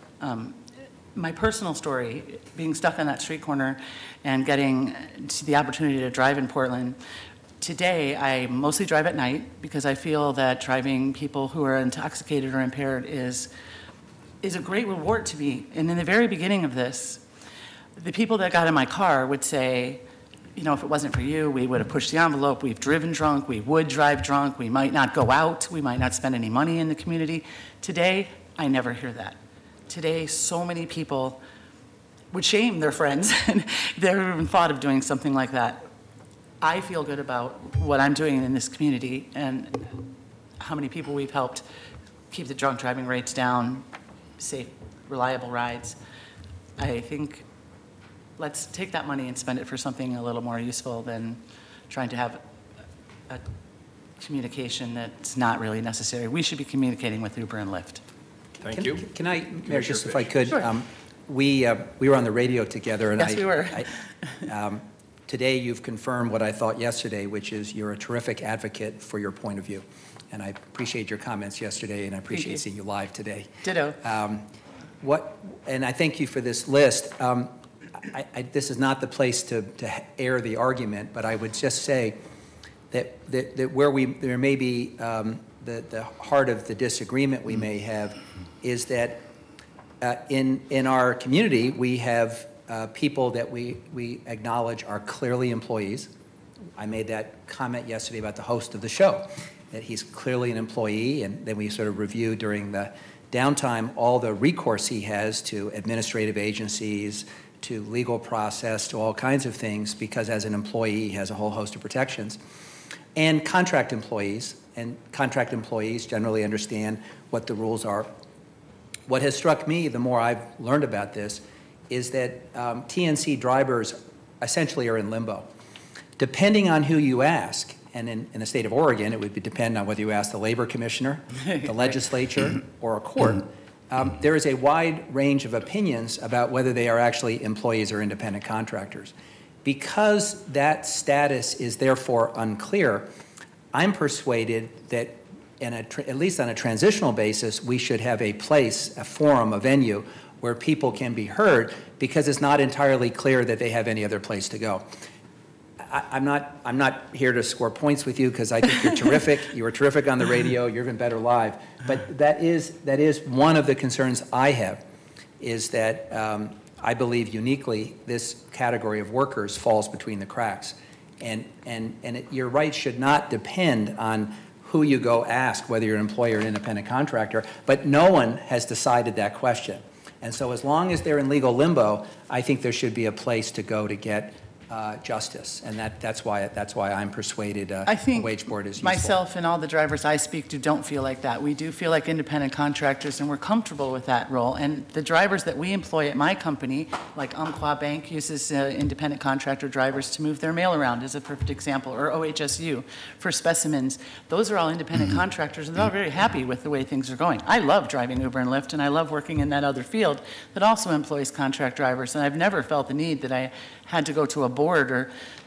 Here's the good news. If we do establish the board and we set up a Can elect mechanism, me. we will not compel you to come before it. You are, Thank you. in fact, we won't have the Thank you for the capacity. opportunity to We won't speak. have the capacity to deal with over 10,000 complaints. So it's nice to know that someone is satisfied, but we've heard from a lot of people that feel like they'd like to have a voice, and this is maybe an imperfect solution, but it is an option. But hats off to you for your advocacy. Good afternoon. You go first. All right. My name is Katie Coast, and I was born and raised right here in Gresham, and I've been working in downtown Portland for the last 10 years doing hotel accounting. About 2.5 years ago, my best friend, who lives in New York, finally set her wedding date. Well, I needed to raise some quick cash to get the money to fly out there. So I went to Facebook and asked, how can I quickly earn about $1,000 in order to cover for the expenses? My friend Max said, I think you'd be a great Uber driver. You're personable, you love your city, and you know it quite well. So I signed up. Within a month, I had enough to travel out to go to the wedding. And so I'm here today in order just to voice how I haven't had any of the issues that I've heard about. I am here because I love driving for Uber. About a month and a half after starting driving for Uber, my husband lost his job. And so I was like, all right, I'll step up my game. I signed up for Lyft, and things have been running smoothly ever since then. So I drive for both companies to this day. After about 6 or 8 months of driving for both companies, the radio in my car went out. So I went in to trade in my car and get a new one. I decided to go with a fully electric option. So now not only am I driving part-time for Lyft and Uber while still maintaining my hotel accounting job, I drive a fully electric vehicle with 0 emissions. So I am very, very happy and proud to be an Uber EV advocate. I love talking about the electric vehicle aspect of it, and the fact that I have none of those additional charges and very low maintenance means more money in my pocket for every trip that I do. Great, thank you. Appreciate your being here. Good afternoon. Good afternoon, Mayor and Commissioners. My name is Adan Hernandez. I drive for both Uber and Lyft, and I'm grateful that I'm able to do so because I lost my job a year ago, and this has enabled me to support my family. So I'm grateful. That being said, there are some things that I feel that we do need a board where we can be heard, mainly because there are things that I don't feel that there is a place that, unless we're talking about right now, the representative back there that can actually hear and make a difference. That's how I feel for both companies. But the bottom line is that we don't make $18 an hour. I think it's more close to $15 an hour. If we were making it to go to a wedding, and I'm going to use your example because it's the same close as mine, if I'm making it just to get ahead and pay my debt and work very hard to do so, then it's okay because I will be able to work very hard up to 12 hours a day and make the money that I need to pay my debt. But it happens that when you lose your job and you have to support your family, you need more of a steady income. You cannot be working 12 hours a day indefinitely, 7 days a week or 6 days a week to be able to survive. That's not reasonable. And the fact that we have to do so and we're recommended to do so, it's just not reasonable. Human beings are not supposed to be sitting in a car for 10 to 12 hours a day just to make what in reality to me, after doing all the accounting, is about $7.50 to $8 an hour net. And this is a math that can be easily done by both companies. So I wish there was a place that I could go and talk to the people that can make a difference, that can hear me, and I wouldn't be here. I would not be here. And the rest of the drivers are hurting because they don't make enough money, making a big effort and working a whole bunch of hours. Commissioner Fisher asked a question, and it was very interesting to hear that the need to actually have how many people actually take the ride. Commissioner, I can guarantee you that unless it's a share ride, which accounts for only like maybe less than 5% of the rides in the entire city, including the airport, the companies don't know how many people. We can have 4 people, we can have 3, we can have 2 or 1. Mostly, 95%, I would say, just 1 person in the car, because it's cheaper to ride our cars than to take a max for 4 people going from one bar to the other downtown Portland, and that is a fact. So they share the ride. That's the only share that they do. Young people, they're having fun. Thank you. Appreciate your testimony. Thank you. The next 3 are John Orr, Kat Entler, and Gail Larson, and they'll be followed by Scott Burge, Amanda Rain, and Dayalo Bennett.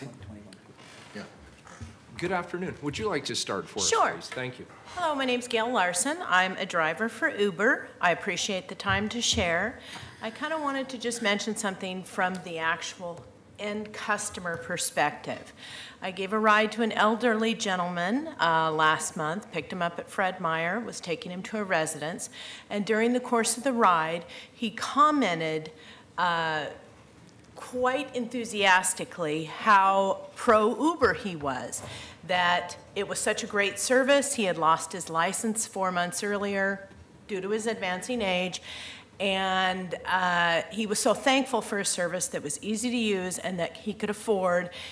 He said, you show up in 5 or 10 minutes, and unlike previous transportation services he had used in the past, it was very dependable for him.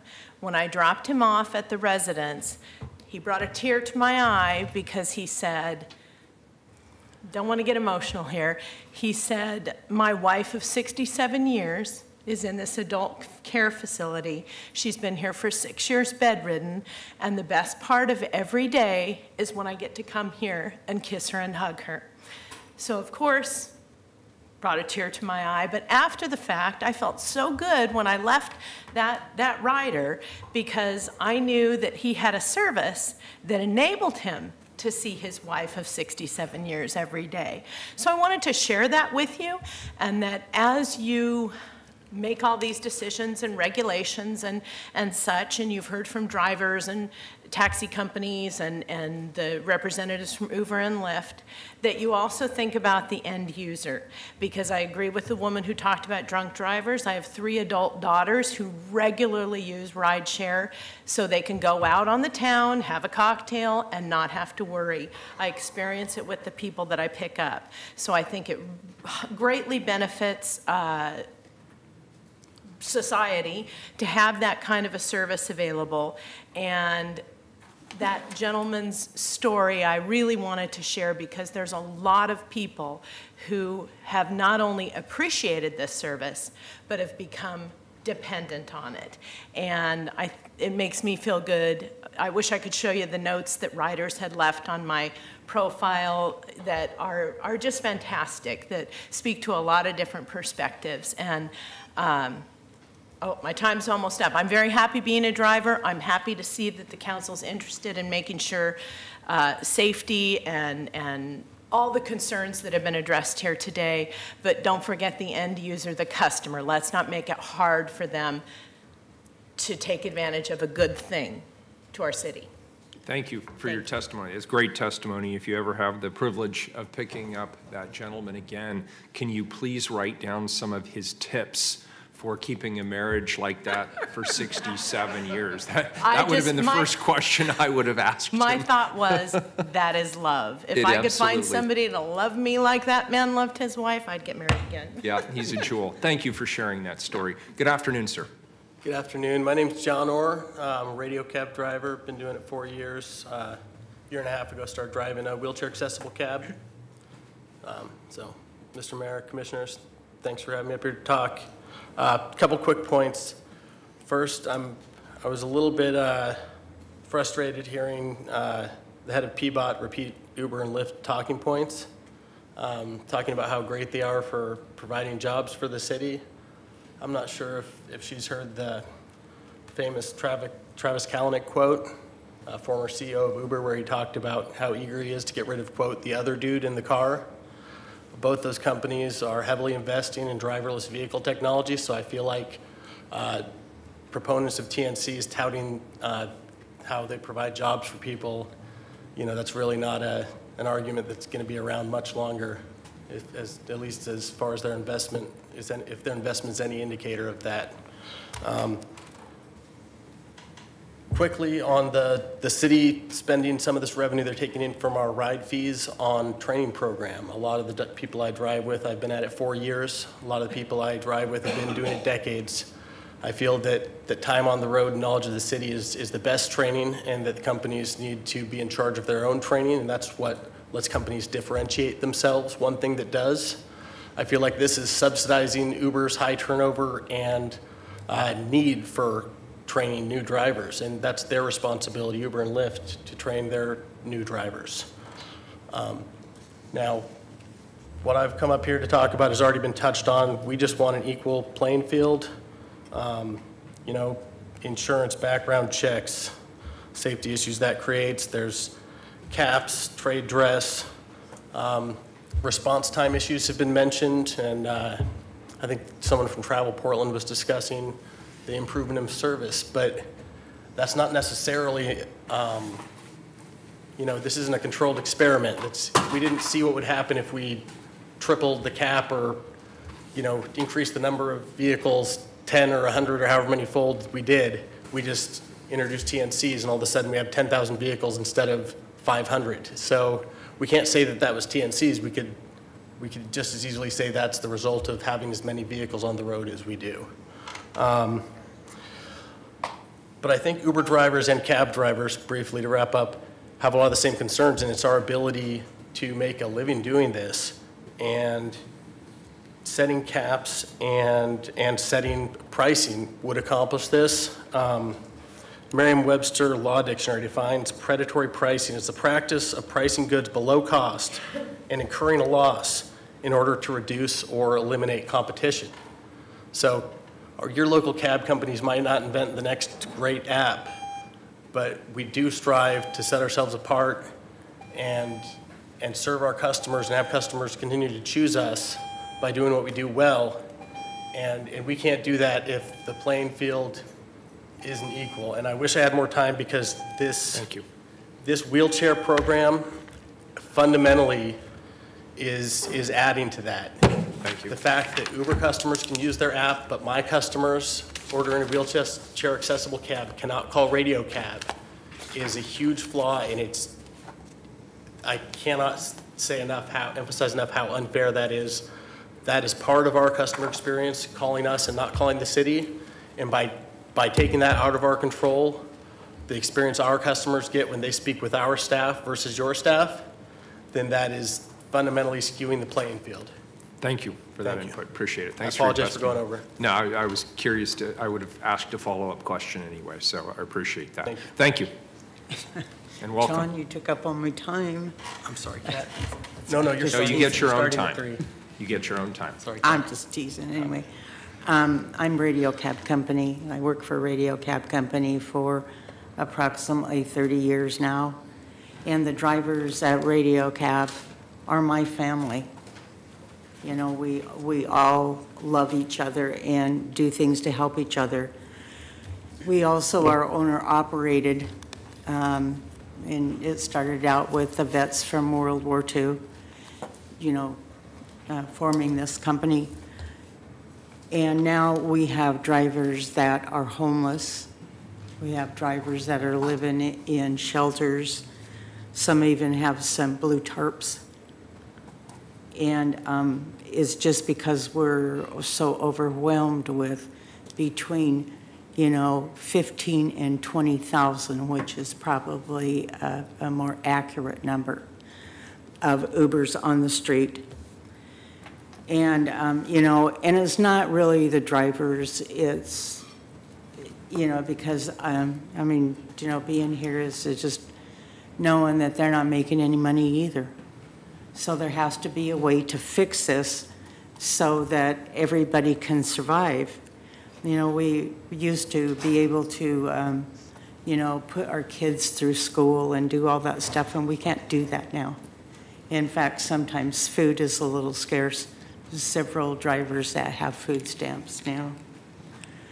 And, as far as the insurance goes, commercial insurance, so that when there's an accident, everything happens the way it's supposed to. It's a safety measure. By the way, I left my notes home, so I don't mean to be jumping around, but, and the biggest thing of all is the public safety. Please, don't let a driver go on the streets until they have a proper background check. I don't know if anybody, seen the thing on Megyn Kelly a couple of weeks ago. It was a whole room full of women that were terrorized by Uber drivers. And I just think that would be such a poor thing, and that would leave, I guess, whoever made the decision responsible for somebody, being hurt. And of course, the roads, another thing, by the time I get to work, I'm doing this because they're so bad. I'm shaken because there's so many holes. And with the extra 10 cents, per gallon on the gas, I haven't really seen much happen in a year and a half. And also, because we're required, and I guess we're not required anymore, well, it's not too, bad of an idea for Uber and Lyft to maybe get their own accessible vehicles. Thank you for your testimony. Thank you, all three of you. Thank you. Next three, please, Carla. Are Scott Burge, Amanda Rain, and Dayalo Bennett. And they'll be followed by Tori Powell, Jeanette Thiebert, and Guy Ocker. Good afternoon. Sir, would you like to start? Sure. Thank you. Thank you, Mayor, Commissioners. My name's Scott Burge. I don't live in the city of Portland. I'm actually the mayor of the city of Scappoose. I didn't feel like my elected position should get me to the front of the line, though. I'm more than happy to wait in line. Thank you. Appreciate that. I've been an Uber Lyft driver in the Portland area and the greater metro area, since it's really not just Portland where we drive, for the past 2 years. I do it as a supplement to other income, but it also gives me the flexibility to get paid what I paid you to speak at the OMA conference a few years back, zero, because most mayors don't get paid anything. If you'd like to double my income, please. I think, Mayor, I think, in fact, last I checked, there's something like 2 or 3 mayors in the state of Oregon that are paid a full-time salary for their job. It's very correct. Most of the small-town mayors are either a small stipend or it's a volunteer office. And my guess, sir, is that your job is pretty much a full-time job as mayor. Well, no, we do have a city manager, but I do, I get 20, 25 hours a week where you're in meetings, you're discussing policy that's going to come up. A lot of the same things that you do in your office, but we're doing it as a volunteer basis. By the way, Mayor, how would you grade us as a deliberative body?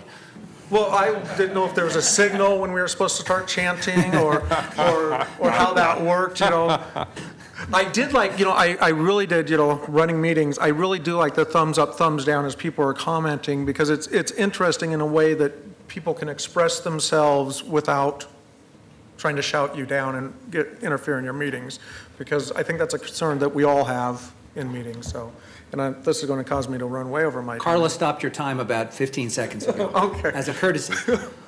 Well, thank you. I would think that and I've had some initial conversations with other mayors that I know, because we all know each other, and I think that some of us would like to have a greater look at, City of Portland regulations are going to impact Uber drivers that are out in Scappoose because they have to get certified through here, or out in Beaverton or Tigard or the surrounding areas. So any regulations that the city of Portland passes is going to have a wider impact, whether it's intended or not. And, I think sometimes we would just like to have a voice in what those impacts are going to be, because we don't, small towns like Scappoose don't have the capacity to do what PBOT has. But we also, we might recognize that we like the fact that, or I like the fact that it is a self-regulated, in that every person that gets in my car rates me. Every person that gets in my car, I rate, or at least the person that ordered the ride.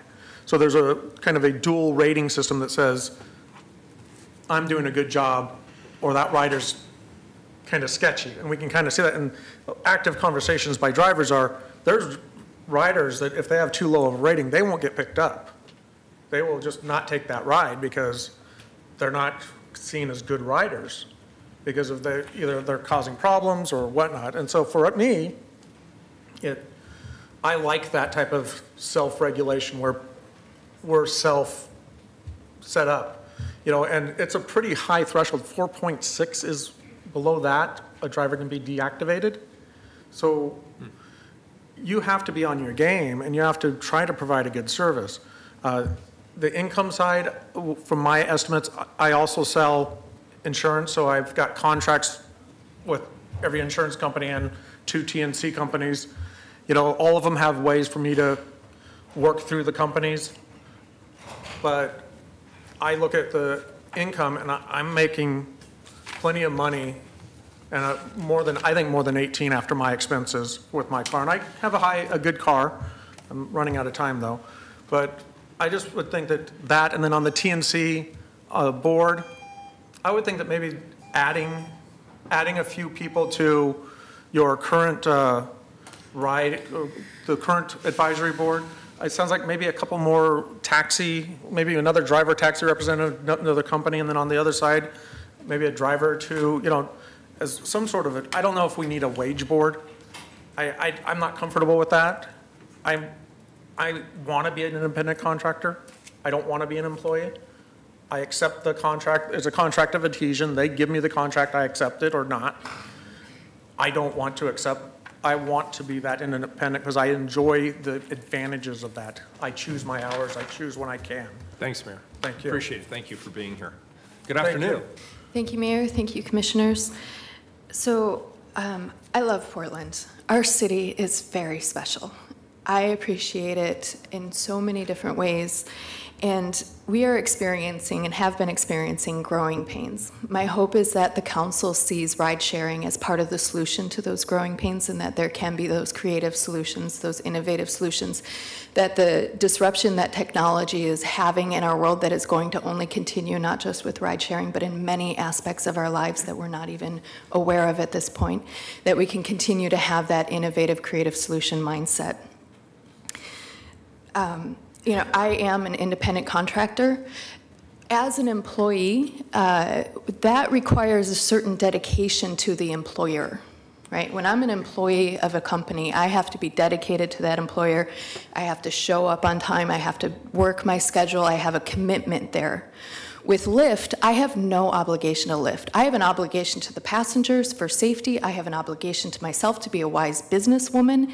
I have an obligation in the work that I do and the integrity that I show up in. But in terms of Lyft, I have no commitment to turn on that app or turn off that app at any certain time. I am completely independent in that way. And I actually need that. I am an independent businesswoman. I'm an entrepreneur. My commitment is to bring forward effective communication skills to help people have healthier relationships in their lives. The first time I made this jump, soon after I moved to Portland almost 6 years ago, I fell flat on my face. I ended up houseless. I was a very privileged houseless person in that I had a minivan, right? I had friends who looked out for me. But outside of that, right now, Lyft is how I am making my life work in terms of having the foundations covered so that way I can then be the entrepreneur that I need to be available for my clients that I'm slowly building, and doing the work that I am here to do in this world. And it is my life's demand. Like, there is a demand on me right now that I do this work and bring this forward for whatever impact I can have. And Lyft is an integral piece to that part for me. So if I were to become an employee for Lyft, my freedom to be on and off when I need to be on and off is going to be dissipated or diminished or gone. And for me, that's terrifying, because I do not want to end up houseless again. And once I turned 40, none of my birthdays really had an impact, but when I turned 40, I was like, it's now or not. I have to bring my gifts forward, and if I don't do this, then I'm not going to be able to die happy. And so I am on a mission of dying happy. And with that, I do want to add that Lyft has an advisory council local specific to Portland that they are currently forming, and I've applied to that. They've had so much demand that they've taken extra time to make their selections. So just so you know, there is an outlet that's happening where it's going to be at least a couple times a month. There's going to be like little cafe sessions where drivers can come in and have their voices heard. So I want to say that Lyft is a strong partner, and so the solutions that are needed, we can totally create those. Thank you for your testimony. Could you give us your name for the record, please? I'm Amanda Rain. Thank you. Thank you, both of you. Thanks, Mayor Birch. Next three, please, Carla. First, was there a Diallo Bennett? If not, we'll go ahead and go with Tori Powell, Jeanette Thiebert, and Guy Ocker. And they'll be followed by Michael Harrington, Chris Holmquist, and Orlando Lopez. Good afternoon. Sir, would you like to start us off, please? Absolutely. Thank you, Mayor, Commissioners. My name is Tori Powell. I'm very proud to be a Lyft driver here in Portland.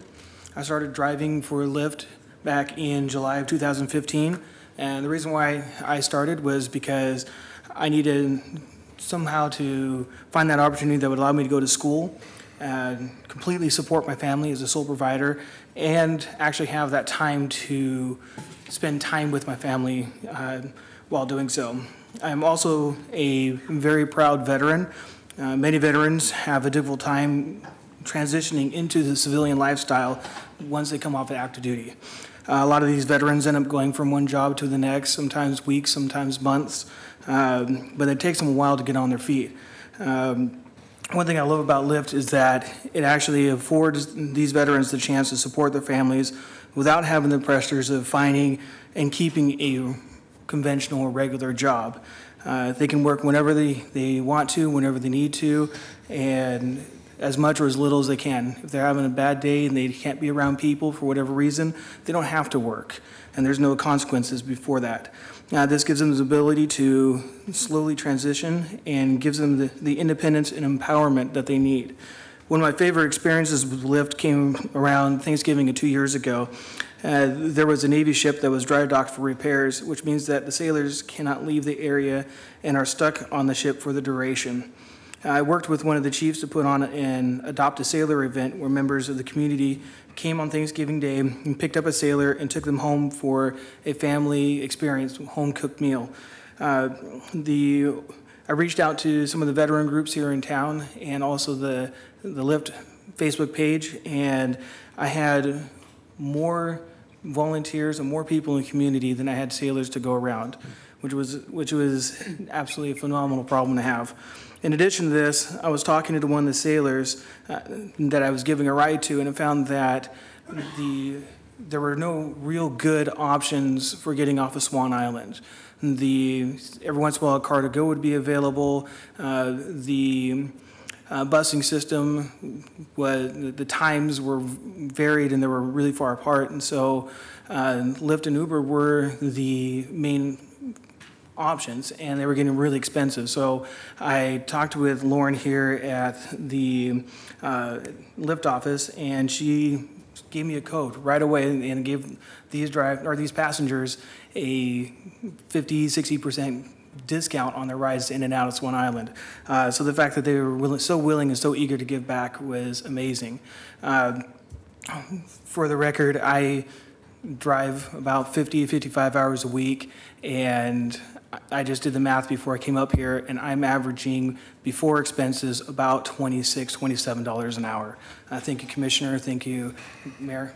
Yeah, thank you for your testimony, and thank you for your thoughtfulness in terms of servicemen and servicewomen. That's greatly appreciated, and I'm glad that so many people in Portland responded. Commissioner Fritz. So when Lyft gives a code, does that then mean that the driver gets less? Absolutely not. No, as a driver, any code, any discount that a passenger may have, as a driver, I'm not even aware of it. It does not affect my pay whatsoever. Isn't your pay a percentage of what they pay? The pay is based off the fare itself, the ride. So way Lyft and Uber both, how they operate is that they will give me a way bill, and that breakdown is for a normal ride. If it's a prime time or a surge rating, they will also take that in effect. Now, if the passenger has a discount, that's on the passenger's receipt, that does not reflect on what I actually make. Thank you. Very good. Sir, would you like to go next, please? Thank you. Good afternoon. My name is Guy Ocker. I am a proud Uber driver. And I just want to say that Uber is, I take ownership in Uber. Uber is my company, okay? I run it like it's my company, it's my business. If I look familiar to Commissioner Fritz, Saltzman, and Fish, I was here 3 years ago testifying for my company, Uber. There is I am also a flight attendant for a local airline here. I've been there for pushing 20 years, and Uber gives me the opportunity, well, let me go back a little bit. I was kind of getting burned out with the airline job, and so now I just work there part-time, and because of Uber and the flexibility of Uber, it supplements my income. And I love it. It's awesome.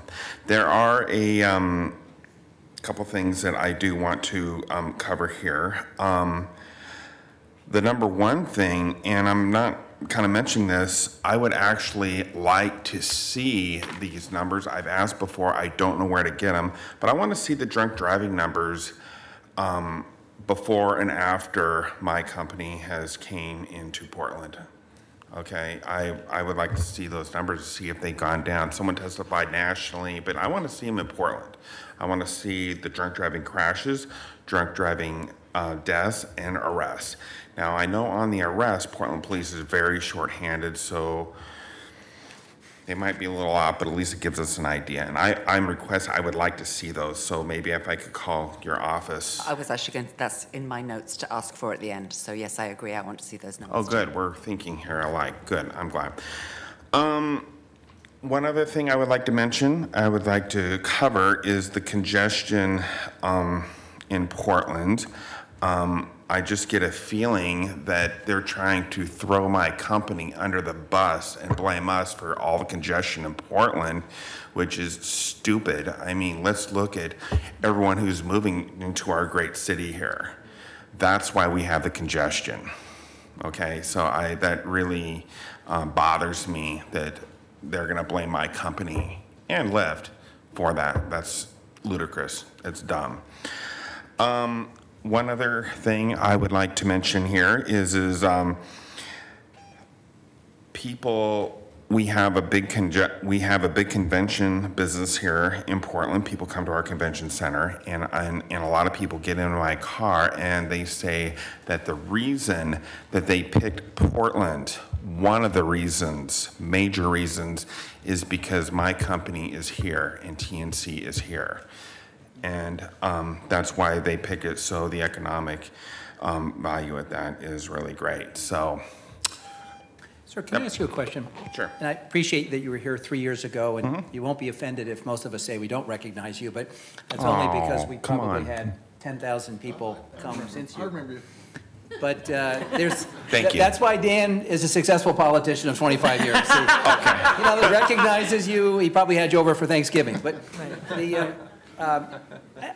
I'm having trouble reconciling some of the testimony we're getting here today to the actual issue that's before us. So I just want to step back for a second and just hit the timeout button, because you're free to testify about anything you want. We're glad you're here. What's before us is an ordinance that proposes to make some improvements to our code, which have been reviewed by an oversight body over which there's some disagreement about whether we need some of it or whether we've gone far enough, but that's one piece. It seems to me reasonable people can agree or disagree about some of those changes. The city is proposing to more aggressively review what is it called? The driver... background checks? The background checks. Okay. The city is going to take a second look at background checks. Okay. It seems to me one could argue that you may view that as redundant, but if the city wants to do that, I see no harm. And then there's a couple of resolutions directing Bureau staff to collect data and information to inform a subsequent discussion about possible policy.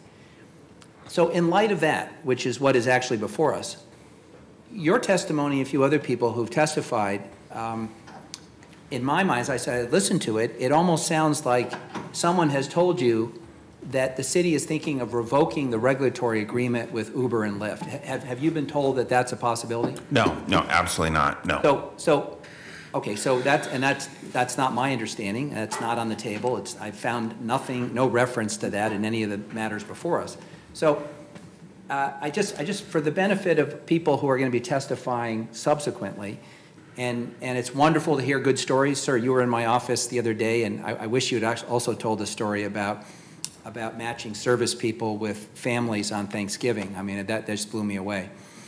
But again, those are very wonderful stories, and I applaud people for the choices they make, and we're hearing different versions of different stories about whether people like to work for TNCs or not. Cab companies for 3 years have had some of the same concerns that I share. But the matter before us is whether we're going to make some code changes and direct staff to do some further fact-finding. And I just want to be clear, it's not my understanding that we are here to debate whether Uber and Lyft are going to continue to operate in our city. That question was decided over my objection. And it seems to me the case has been made, and I don't see any circumstance in the near term where that's going to change. But it is helpful to me as a policymaker to have testimony that addresses the question that's before us. Rather than renewing the case as to whether TNC should be allowed in. That decision has been made, and I think it's more helpful to hear about the specific matters before us and why you either agree or disagree with what's being proposed, or in your case, I think you're saying that we shouldn't even bother collecting the data on a couple of these things, but the council would like to make an informed decision. And that's why I think Commissioner Saltzman's proposal that we wait 6 months, get good data, and then make a policy decision makes sense, because I think we do our best work when we actually have more information. Can I just say one thing? I promise it'll just take 5 seconds. Sure. No. Maybe 10 seconds. Nothing should be changed. I think it works out like a well-oiled machine. It works great. Don't change it. Nothing should be changed. Okay, fair enough. Thank you.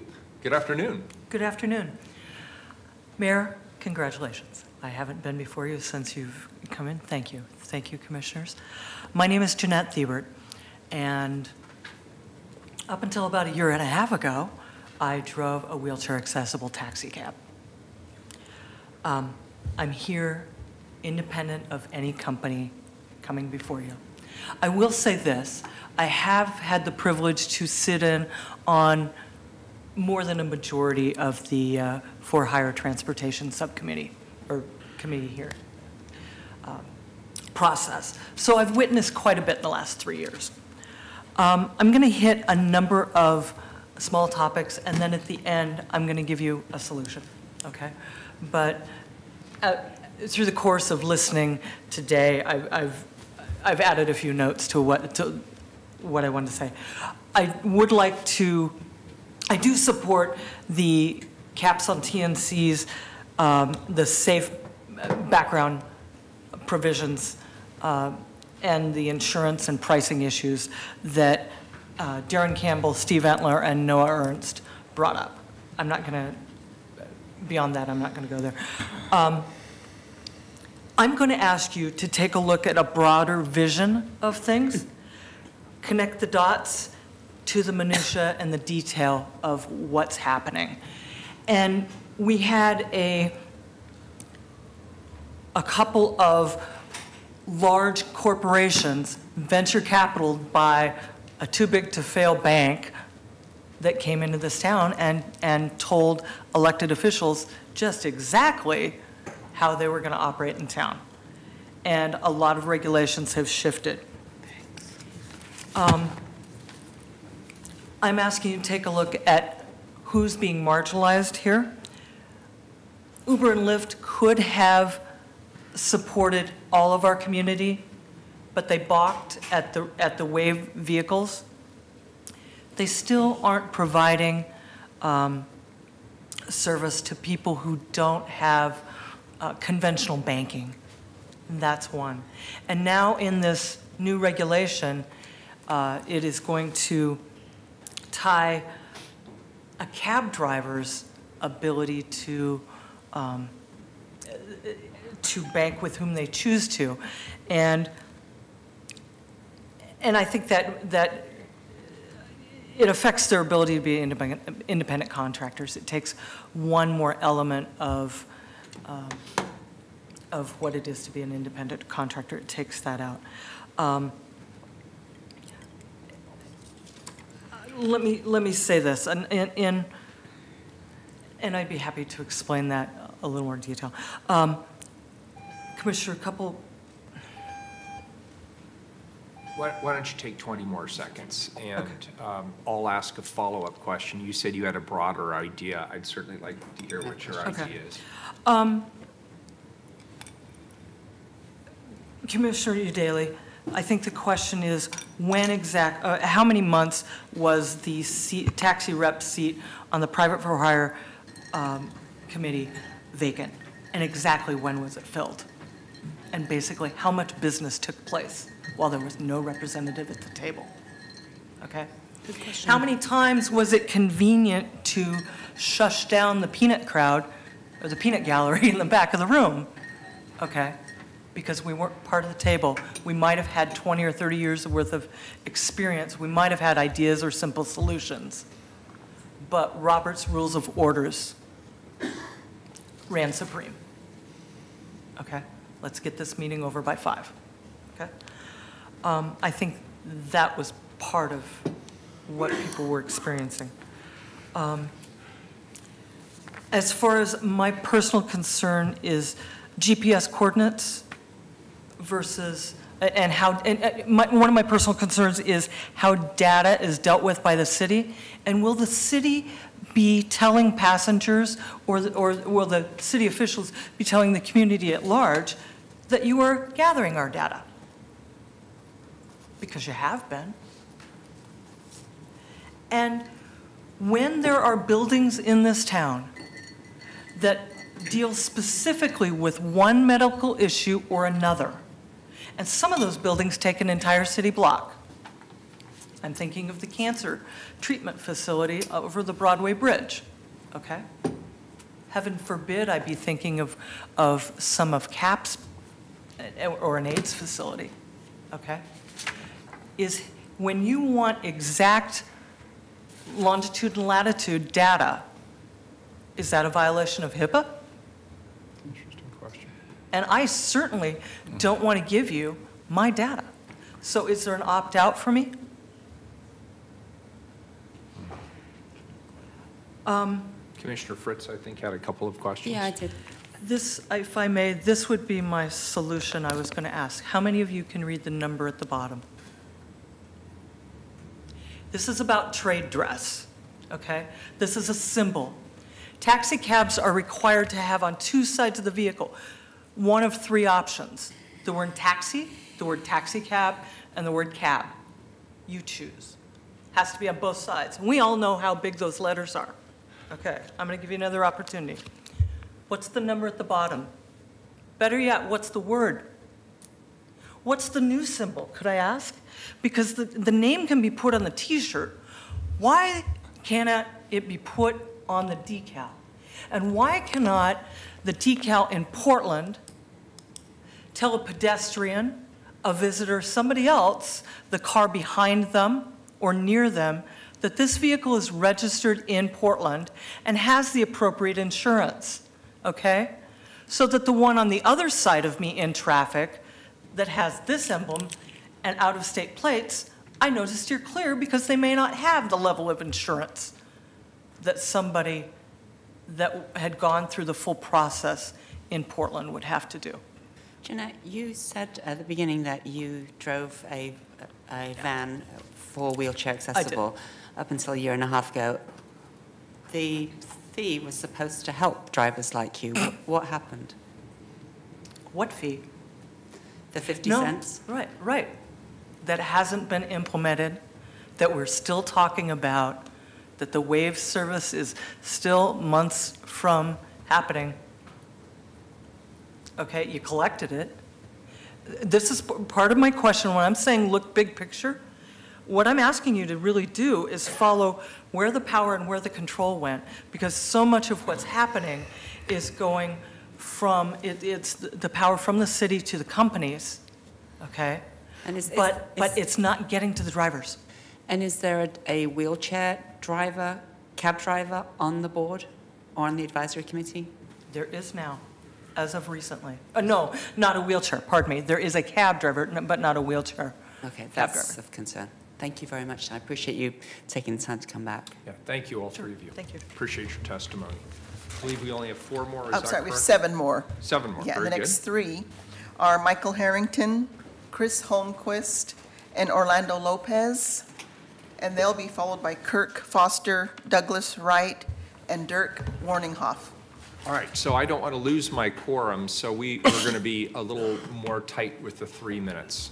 We've really enjoyed the testimony today, folks. It's been fabulous, and so I hate to hold people to the 3 minutes, but just given the hour, we're going to have to do that. Good afternoon, sir. My name is Michael Harrington. I'm an inventor, statistician, mathematician, owner of my own driving company, and more. But we'll keep this short. Driving statistics real quick in the city of Portland. Fatalities are down to 38.8% from the 1982 figures, okay, for drunk driving. Now, at the same time, however, hard alcohol sales since the 80s has been dipping until recently, where it is finally equalized to the 80s. So we're having more hard alcohol at the same time as we're having more lift rides and less fatalities. This is not necessarily correlation, but it's very indicative that there is a cause and effect going on somewhere. And it's probably Lyft and Uber rideshare vehicles involved. The affordability is a big deal for many of the drunks that I handle at night. And I do handle a lot of drunks. I stay out till 2 a.m. However, I want to get to some of the GPS as well, though, okay? The problem that you are creating is one of security. Literally, if the largest financial institution in the United States that does all of our credit background checks can be hacked, the city of Portland can be hacked too. The FBI's been hacked numerous times. The NSA's been hacked. This data is information that has extreme value in the outside world, okay? Collecting it induces risk. Risk to every citizen in the city of Portland and surrounding cities, because you'll be collecting data from rides presumably that start outside of Portland and go into Portland and vice versa. Now, I am an owner. I plan my rides. I plan where I'm going. I plan every little bit of my business. At times, I make really miserable money. At other times, I make amazing amounts of money. Okay? From $70 to $350 in a day and then the next day. Okay? This is the kind of things that businesses experience. My average, however, is 20 to 25, 20 in the slow season, 25 to even 30 in midsummer, okay? It's a business. Drivers need to go and find the areas that work. Not everywhere is a business efficient location. Every store knows that, okay? We're not stores, but we do have a connection to where the rides are currently at. Thank you, sir. Appreciate it. Good afternoon. My name is Christopher Holmquist. I'm born and raised here in Portland. Yes. I want to add that when I was shopping for insurance, I got rideshare insurance. My insurance agent told me that I would not be declined. My claim would not be declined. I'd still have them. I'll leave my business card if you want that connection. I'll be happy to give it to you. I'm also a board member of the Oregon Electric Vehicle Association. I'm working with Katie Coast and Uber to help develop Uber Electric. It's the first of its kind program in the entire country. I myself drive a all-electric Nissan Leaf. Driving these cars in Portland as a native shows visitors that we are a progressive thinking, forward-thinking community. We just are. When they see an electric vehicle on the platform, it's a sense of pride for our visitors here. And I want to be able to say that our community supports electric vehicles. And for you guys to get rid of Uber and Lyft would mean that would show that we don't care. Plain and simple. I'm grateful for the opportunity that Uber and Lyft has given me to help counsel other drivers on which electric cars to find for them, for the opportunity to help educate other drivers and represent this progressive thinking state that I call home. And I'm very proud to be a part of that. Thank you. Appreciate your being here. Good afternoon. Good afternoon, Commissioners and Mayor. My name is Orlando Lopez. Quick response to a few of the comments that were made before. First of all, didn't Uber have a breach in data and they failed to report it within actually days, weeks, or even months? That was something that happened. So, I mean, people's information is already at risk. My name is Orlando Lopez, like I said before, and I'm a driver with Lyft. I've been driving for a while now, almost a year. And in the beginning, I really enjoyed my job because I get to set my own hours. I can turn off the app whenever I want, and this is something that attracts a lot of drivers. What we're proposing here is not going to change that. They also offer driving bonuses for meeting a number of rides given during the week. But as time has gone on, like I'm beginning to resent the fact that I don't get to voice any of the changes that Lyft or Uber makes. When I started driving for Lyft, they told me that they were only going to be taking 25% of ride fares and that I would be keeping the remaining 75. This has not been the case because in addition to their 25%, they are adding a booking fee and increasing that booking fee without actually consulting drivers. When I started driving, you only had to give 25 rides, 15 of which were given during peak hours to qualify for the first tier of bonuses. That number has increased to 45 rides, which 35 have to be given during peak hours. And peak hours is essentially when people are going to work, coming back from work, or during the weekends when people are out in the bars. This leads drivers to drive strange schedules and drive many long hours with little rest to achieve these bonuses.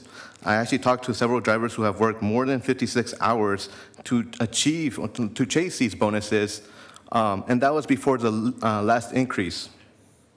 Earlier today, Lyft CEO John McNeil released a statement discussing how he has been inspired by drivers who have been so resourceful in trying to save on our costs to increase our profits, and has decided to invest in their drivers by providing discounts on oil changes, coffee and refreshments, discount car rentals, bathrooms, extending the hub hours. You know, these are things that employers typically already provide to their employers, or to their employees.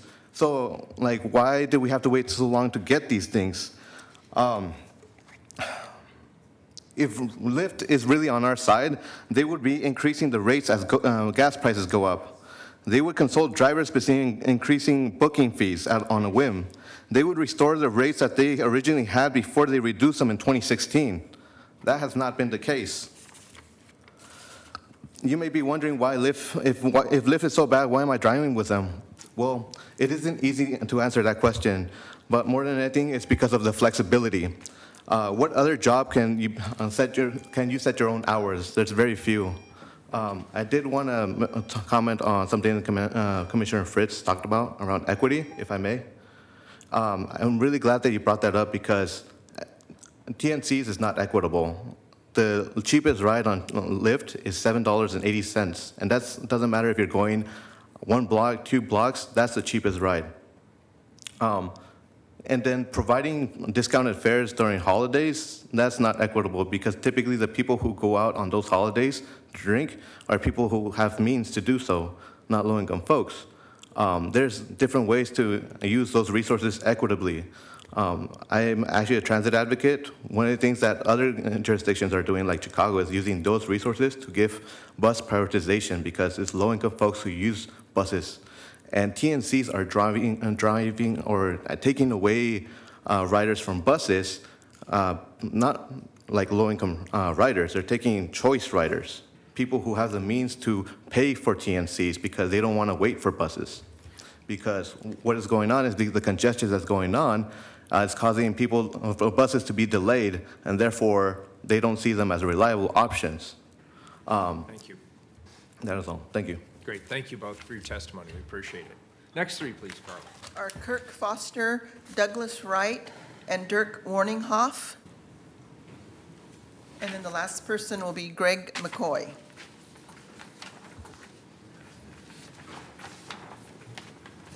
Good afternoon. Sir, would you mind starting for us? Sure. Thank you. My name is Kirk Foster. I have Wapato Shores Transport. Could you move a little closer to the mic, sure. just so we can hear you? Yeah, my name is Kirk Foster. I own Wapato Shores Transport, and we do accessible transportation and emergency transportation, or non-emergency medical transportation. I just wanted to say I'm glad the WAVE program, Nicole and Jeanette kind of already said most of what I had to say, so I'll cut it really short. I'm glad the WAVE program is finally starting to come online.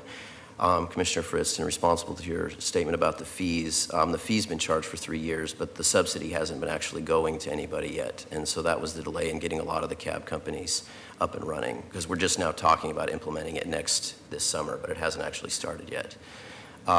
So we've been talking about this, many of us in this industry, for at least 8-9 years trying to get this through. And it was proposed, last year was when we finally got to speak before the council and actually make a case to get it to go. And that's the reason for the delay. So a lot of drivers have gone off the road with their vehicles in the private for hire because of the delay. Most of what was, like I said, we finally got it going. The one concern that I do have, my company, just so I don't have a dog in this fight, won't be participating in this program because we don't do hailed rides. But I do have a lot of customers that schedule rides with us that have expressed some concern that they don't want to have to call a central line, that they'd rather call the for-hire driver they're used to, which again is not us, so I don't have an argument for them in that.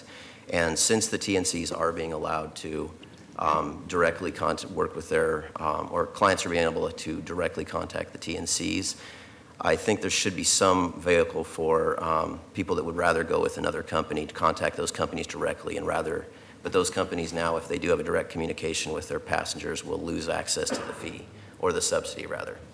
And so I think there should be some thought given to going around the program. I know PBOT is looking at this as a pilot, but as soon as the pilot's done, I think that's something that should be really addressed closely. And that's about all I had to say on the WAVE thing. I wanted to make sure that when you do go if you're going to collect GPS labeled data, the city has to do some kind of public campaign to let passengers know this is happening, because that's some very, very sensitive information. As Jeanette said, if they are going to medical appointments or something, a precise location does fall under federal privacy protections, and so that's something the city might need to have a lawyer take a look at. The one last thing is what Mr. Entler brought up that I'd like to address as kind of a side note is the background checks and fingerprinting. Our industry is required by any transit authority we work with to run fingerprint checks. And what we found is the transit authorities will not disclose to us what they find. They'll just give a thumbs up or a thumbs down to the driver. But we have, I would say roughly 1 out of 50 drivers I have run through the current background check system comes back with nothing on their record. But then a transportation authority, say TriMet or Sunset Empire Transit District, TransLink, will come back and say thumbs down, you cannot have this person. There's something on the record that we found through the fingerprints that does not show up in the city's background check process through the Universal. So something I think should be researched a little bit. Thank you. Good afternoon. Hi, my name is Douglas Wright. I've been a rideshare driver for Lyft and Uber for 6 months now. I do not support the idea that there needs to be a new city board to further oversee rideshare companies' operations. I still haven't seen any substantial evidence that makes this necessary in my personal experience. I say this as a full-time driver who did occasionally make minimum wage after expenses for a short time when I first started out. What happened with me is I continued to do the job and apply myself to the idea that I could make more money, and over time I did make more money, quite a bit more, a lot more. Now I average at least $25 to $30 an hour before taxes and expenses, which I say to the people that say that I make $9 an hour or less, or minimum wage even, after expenses, that's complete garbage. To the people, so I find the idea of a need for a government-mandated living wage absolutely ridiculous. Nothing could incentivize drivers to be worse at their jobs more than a policy like this. If you think about it, all someone would need to do is leave their app on in an area that they know would be guaranteed not to get a ride, and then let the money pour in while they surf Instagram. And you could put in safeguards against that to shut them off if they do that, but then they could just do it again. And there'd be no way to prove that they were doing that. So that's a very messy idea. When I hear the idea floated that rideshare companies are exploiting drivers, I laugh at that. We are not victims of rideshare companies.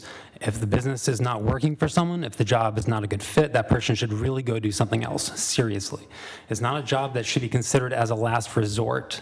You shouldn't do this out of desperation. You should do this as you would any other job that you think you would be good at and would enjoy doing.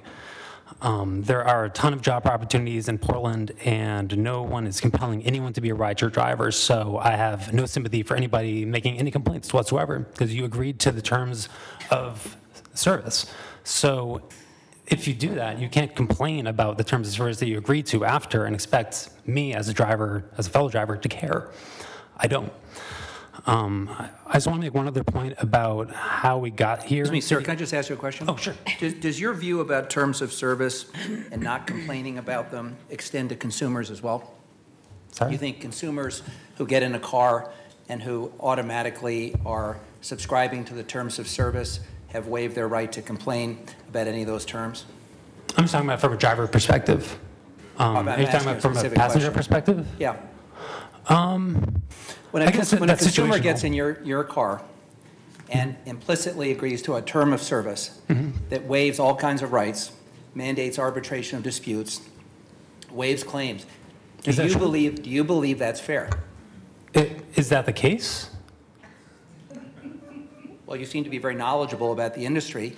You're not aware of what... I'm not an expert. I'm just stating how I feel about what I see happening. You've been speaking on behalf of a lot of people, and I appreciate that. But since you seem to be an authority on all the other drivers, I was going to give you an opportunity to answer the question of whether you think consumers who waive their rights by getting in your car are being well served by terms of service that, for example, mandate arbitration of any claim they have. I think if that's fair? Yes. Sure. I think if there's terms of service that are unfair and people can respond to that and stop using a product or a service. Let me ask you something. What's the forum for a consumer to complain about a term of service? If a customer had that concern, what's the forum that you recommend they go to express their displeasure with the fact that they may have a claim of sexual violence involving a driver and they disagree with being required to arbitrate that claim? Where would you send them?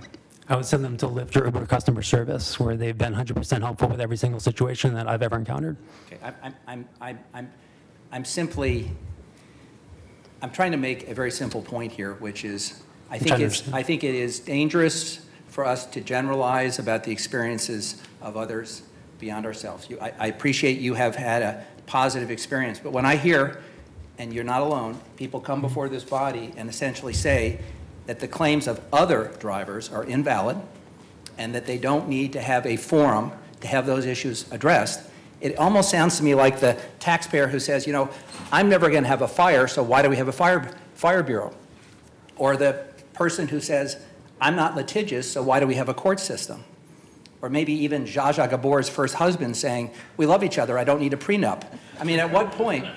I mean, we can take this to an extreme, a very extreme place. And I may borrow that one. That's a good one. And I just want to say, just from my point of view, I find it much more compelling to hear from people about how to make this wage board or this administrative body work for those who feel they need it, not to have people come up and lecture people, other people, about their ability to have any of their claims heard. And it seems to me, I appreciate your view that under no circumstance do you think you would ever need an administrative body to resolve a claim. You're perfectly free to say that, and I appreciate that, because with over 10,000 drivers, we cannot adjudicate 10,000 claims a year. But how on earth does that address the fact that others may have a different view? And what is the harm of having a forum where at least we can have a conversation in a transparent way about these kinds of claims? And if in the course of that, we learn there's a problem with the industry that we can fix, isn't that our job to protect workers and consumers? Well, I think it's your job to demonstrate a substantial need, and I haven't seen that demonstrated wherein Uber and Lyft haven't responded to it. I haven't heard of any specific instance of them ignoring someone and stuff not happening. Like, it seems like we're trying to come up with you're trying to come up with a Band-Aid for a wound, or hypothetical wound that is already being worked on by the rideshare companies. It just doesn't seem necessary to me, just logically. So I appreciate that. And that to me sounds like we don't need to do it because there's already other recourse, either through the company or through the private for hire board or something else. And that, it seems to me. Well, that's helpful testimony. Okay. That you believe that not that it's not that people don't have valid claims, but you think there might be other places where they can get relief. Absolutely. That sounds different than why is everyone complaining these companies are great and why do we need a body to resolve their claims? I mean, so I appreciate that nuance. The gentleman still has 30. You still have 37 seconds to testify. The last thing I just wanted to make a point about was it's how we actually got here in City Hall talking about this in the first place. Because when I first saw this story in the media, it was all the stories were claiming that this was an impetus by drivers. So I did a walk by of the rally outside, and I noticed that over half the people were clearly not drivers. They had union shirts on, and maybe they're union and drivers, I don't know. But it seemed like the majority of people weren't drivers, and it was such a small number. And I heard it claimed that there was hundreds of people they talked to, but it just seems weird. Thank you. Good afternoon. Hello, my name is Dirk Warningoff, and I'm here to put you to task about your present PBOT rules and now the nonsense 156-page revision, poorly written document by Mark Williams and the hand-picked committee. The committee I was told last year I couldn't be on, basically because I wasn't an immigrant.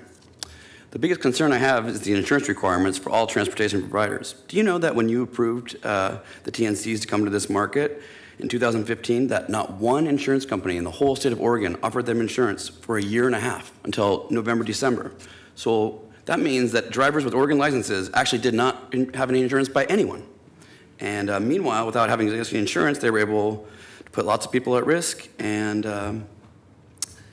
you let the TNCs get a grip hold because they didn't have to have as high a fares since they didn't have the same insurance requirements. So basically, people running around on a $50,000 policy that may be null and void in case something happens doesn't seem right. And I'm just here to ask you to maybe make it, just like the taxi companies, $500,000 for everyone at all times. None of this period 1, period 2, period 3 baloney. Just make it $500,000 for everyone. If I have to pay that, so should they. Let's see here. The second biggest issue I have, in my humble opinion, is that the private for hire needs to have a permit issued by the city for everybody. This past week, 9 congressmen are asking to talk to the TNC CEOs about better background checks. at least 103 Uber drivers as accused of sexually assaulting or abusing U.S. passengers in the past 4 years. At the state meeting that I attended a year ago when Uber Lyft tried to go around your guys' back and pass statewide regulations, they actually had lobbyists try to argue that fingerprint background checkings was racist. Please require a private for hire permit for all drivers. TNC companies said that they would not surge price during states of emergency, yet during last year's snowstorm, when Governor Brown declared a state of emergency, they were surge pricing like crazy. A similar ride by a radio cab for a Kaiser Hospital nurse ran $70. Meanwhile, in an Uber Lyft, it was $300 during the state of emergency, just like they said that they wouldn't do. The TNCs have an FF rating with the Better Business Bureau. Please have them do higher insurance requirements. And yeah, insurance requirements, better background checks. That would be awesome. Thank you. Thanks all three of you for your testimony. The last person is Greg McCoy. Mr. Greg McCoy.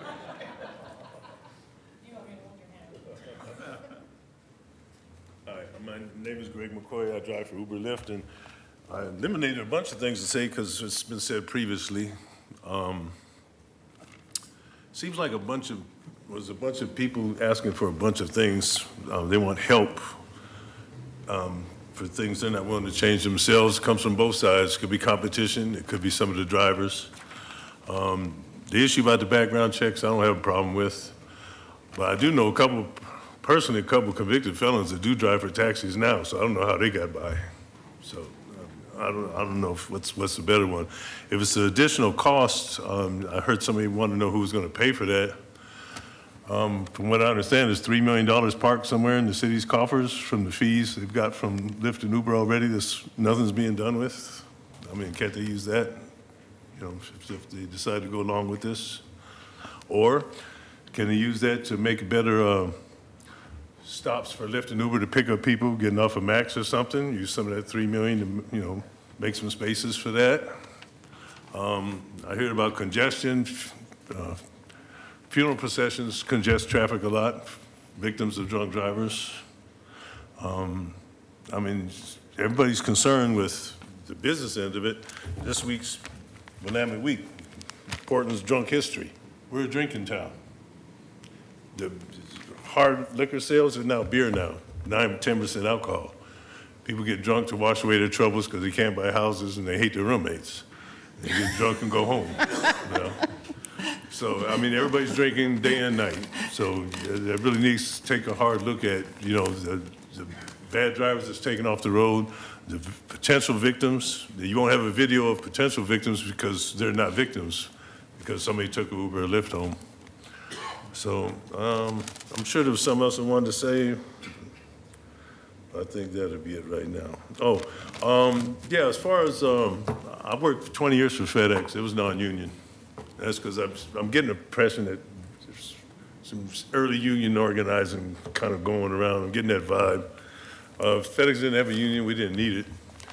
And as was said before, with the guy sitting there before, there seems to be ways to resolve problems that come up with passengers, passenger safety and all that. From where I sit, they got outlets, so I don't know how much anything special needs to be situated or set up to deal with that. So, thanks. Thank you. Very good. Thank you, everybody who testified. We always appreciate it. Do you want the staff to come back up? I think so. Director Treat, if you and your team could come up, please.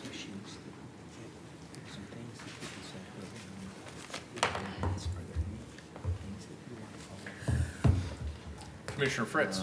Thank you. So I previously asked you to, and you said you would get me the taxes that for the taxi companies, what they've paid since the TNCs came into town. So I'd like to know that.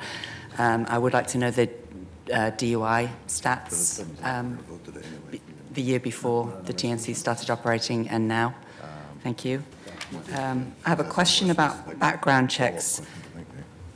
Is the proposal to allow drivers with TNCs to drive for 30 days before getting the background check? The proposal is to allow any company that chooses to run their own background checks, that the drivers, whether it's an NEMT, a taxi, or TNC, to get a conditional permit for up to 30 days. we anticipate that we will probably be able to screen those, rescreen, if you will, those background checks within a week.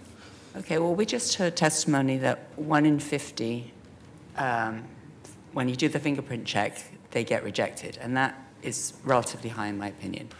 So I know I lost on this 3 years ago about having TNC drivers fingerprinted. I really think that that needs to be looked at again. So I think there may be some opportunities to look for things as part of the ongoing study. On the resolution 519 that sets the driver regulatory board, Commissioner Fish, we heard testimony about TNC drivers having to drive extremely long hours, and or first thing in the morning and late at night in order to catch the peak periods. Could we add to the be it further resolved, you have the proposal is to create a new oversight body that focuses on wage disputes, transparent accounting, and equitable dispute resolution. Could we make that wage disputes, transparent accounting, driver safety, and equitable dispute resolution? Yes, are you working off of the original draft or my amendment? I think my amendment makes some changes. Can we use that as the mark? Sorry, yes, you're right. Maybe after public safety? Yes, so you have driver safety, safety and reliability for passengers, because I am very concerned about drivers and how we track. I know that we had in the regulations how many hours a day and hours a week. How do we track that? And so I think that would be a good board to do that. Is it? But before we move off of that, legal counsel, can that qualify as a friendly amendment? Yeah, Commissioner Fish, are you comfortable with that? I consider it a friendly amendment, and the only question is, do we just say public and driver safety, or public safety, driver safety? Either way, I accept it as a friendly amendment. Okay. And I would suggest having them separate so that it's really clear we want both. I accept that. Thank you. Just so Carla and I are clear, it's public safety, driver safety, safety and reliability for passengers. Correct. Okay. Very good. Yeah, all three of those are really important to me. Thank you, Commissioner. I appreciate that. Is it correct that the wheelchair accessible vehicle users cannot call direct to the company that they like to use? That is correct, but they can call the dispatch service and specifically request the company that they want, and the dispatch service will refer them directly to the company they're asking for. And what's the reason for that? To have the centralized wave dispatch. And part of what we're trying to do is make sure that the vehicle that is closest to the person requesting the ride gets the ride. So we're trying to speed up the service, but if people don't want to have the closest vehicle available, they can request, they can make the specific request, like if they want radio cab, they can request a specific driver? Yes, Commissioner, they Well, can then request a it still specific seems driver. inequitable. They could, if they want a specific driver, if I don't need a wheelchair, I can call radio cab and request a specific driver. If I need a wheelchair, I can't do the same thing? You just expand a little bit on that, Commissioner. To get the ride subsidy, they have to go through the central dispatch, but a rider could, if they wanted a radio cab or a Broadway cab, they could call directly to that and ask for a specific driver. They can still do that, and those rides will be dispatched, but it's only for the subsidy. It allows us to track those rides. Well, I think that's something I would request you would look at again, because it's not fair if there's a different set of rules for people with disabilities as for people who don't. And I expect during this pilot, early on, we're going to learn a great many things, and that may be one of them that we can alter. Yeah, it seems like the cab is there, and if there's a mechanism for the driver to say it was occupied by somebody in a wheelchair, they would then be able to bill for the subsidy. So I think that's of great concern. I would like to see a wheelchair access vehicle driver on the board. I think that's essential. Okay. And then there was in the resolution, I know we're going to be looking in detail at the insurance question, and that remains my greatest concern. There was a question raised in testimony about if there's a crash in period 1 and the driver is on both Uber and Lyft, whose insurance coverage covers. So I think that's something that I would like to get ironed out and specified. And then I would like, obviously, I'd like you to involve me in the discussions on that insurance investigation so that I can give you further information about the things I'm particularly concerned about. Thank you. Commissioner Daly. Thank you, Mayor. I would like to voice my shared concerns with Commissioner Fritz about the WAVE pilot. I think I understand the intention, and I think the spirit is right on, but I'm concerned that we're setting up a system that's kind of separate but equal, but maybe not quite equal. So I would also really want to see a stakeholder from the disability community on that committee. I don't see why people can't have two options. It does make sense to have a central line to call if someone is in urgent need of transportation, needs to identify the closest vehicle. But it doesn't make any sense at all to me that they wouldn't be able to just directly contact their company of choice and or driver if urgency is not an issue. So this has been a really interesting discussion. I want to thank everybody who came today. I share a lot of similar concerns with most of my colleagues, I think. I really want to see parity between the TNCs and the cab companies. I understand that while TNCs and cab companies may be different breeds, I see them as the same species. And while I'm not concerned whether they both have the same meters or they both have lights on top of their vehicles or, any other minor details, I am very concerned about insurance background checks, safety checks, and things of that nature where we're not holding them to the same standard. I'm a little frustrated by the lack of transparency about how many cars are actually on the road. If we, in fact, have 10,000 cars on the road, that means we have one TNC for every 64 residents of the city of Portland, and that's pretty extraordinary number. That doesn't include cabs at all. And I'm very interested in limiting the number of those cars on the road. Some really great issues were brought up today.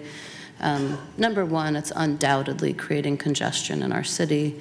It's adding to pollution. It's impacting mass transit ridership. And it's just the exact opposite of what we want to see happening on our roads right now. I'm always intrigued when I hear people voting against or advocating their own interests. And while I really enjoyed the testimony of the last community member who got up, his last remark sticks in my craw about working for FedEx and not needing a union. Well, let's talk about why we didn't need a union. That's because unions have delivered things like weekends, breaks at work, paid vacation, FMLA, sick leave, Social Security, minimum wage, Civil Rights Acts, 8-hour workday, overtime pay, Occupational Safety and Health Act, 40-hour work week. I could go on and on and on, but I think everyone gets the point. It's absurd to me to suggest that TNC drivers don't need to have a voice and shouldn't be allowed to organize and respond and make demands. We're looking at a reality where 40% of our workers may be working in this kind of unsecure work. I've been enjoying the thumbs down back there today, gentlemen, especially the thumbs down on workers having a voice. That's just mind-boggling to me, but thank you for the entertainment. Just absurd, so I will definitely be supporting that. I don't have any amendments to make today, but I'm looking forward to this continued conversation. Commissioner Fish. At the beginning of the hearing, we heard from a number of taxi cab leaders, and then the testimony sort of swung to mostly the TNCs. I want to go back to a couple of the questions and comments we got earlier, and I don't don't remember anyone asking this question. So we asked, how many drivers, TNC drivers do we think there are? And you said over 10,000. We had Uber got up and said they have about 7,000. Do we know how many people drive a taxi cab in our city? We know the number of permits, just as we know the number of permits issued. Right. And that's roughly? I think we're like roughly 700. I think it's probably a little bit higher, maybe about 9. But a permit doesn't mean that someone's actually using it, so it doesn't correspond to a Correct. A driver? Correct. So I could have a permit, but it could be dormant? It could be. I mean, right now, permits are actually free for taxi drivers. So you may find a driver that gets a permit and then decides that maybe they want to go do something else. We still show that as an active permit. As an active permit. And have we tracked over the last, say, 3 years, whether there's been a significant decline in the number of permits? We actually did. So back in early 2015, when council deregulated the moratorium, if you will, the cap on taxis, we actually saw the number go up significantly. So right now, there are more taxi drivers permitted than there ever were. But permitted, but we don't know whether they're driving. Correct. That's right. That's a weird distinction. Do we have the capacity to bridge that divide and know what, and any, given period of time, how many taxi cab drivers there are? Is that something I think we can work closely with the taxi companies to find out of the number of permits we show are certified by your company, how many of these drivers are currently driving. We could get that information. But if from them. every permit was in operation during normal business hours, we're still talking about something like, you said 700, 900? About 900 to 1,000, So there's somewhere about a between 10-to-1 ratio between TNC drivers and taxi cab drivers today. Is that about right? Roughly, yes. Okay, and Director Treat, I'm not as familiar with the code changes, and that's going to go to a second reading anyway. We're not voting on that today. Were there any issues raised at the beginning of the hearing that were new to you in terms of things you want to take a look at in terms of proposals that are in the code? No, I think there weren't quite well prepared and for this. There weren't any surprises, and I think it's reflective of all the work that we would like to undertake as well. Okay, thank you. I was intrigued about the issue about using GPS. Is there a reason we need GPS-specific data as opposed to whatever data we use now, like the corner of Currently, 5th and Main or something like that? Yeah, I mean, I think it's, maybe you could answer this better, Sure. but we currently just have zip code data, which doesn't tell us a lot about, we can only know where somebody's traveling in a certain zip code, so we're trying to get at a more granular level to understand movements in smaller segments, to understand where people are actually going. Are people actually taking Lyft to transit? Is somebody taking an Uber to a meeting? Are they using it to commute? So having more granular data will help us dissect how people are using the system. Right, but won't that information also be give very precise history of somebody's movements? And that's Well, it comes to us therein lies the concern. anonymized. Like it'll come to us anonymized. Correct. If I could, Commissioner. Okay. So we receive the data. Currently, just for clarification, the code does not require GPS data. All the companies currently volunteer GPS data. Initially, that request was made to help us better charge them a more accurate surcharge, since we have some zip codes that borderline with Beaverton. If you just gave us the zip code and the ride actually picked up in Beaverton, we shouldn't be charging you a surcharge. So over time, the companies all volunteered the GPS data. Now we're just putting the language in code, but it is the current practice today.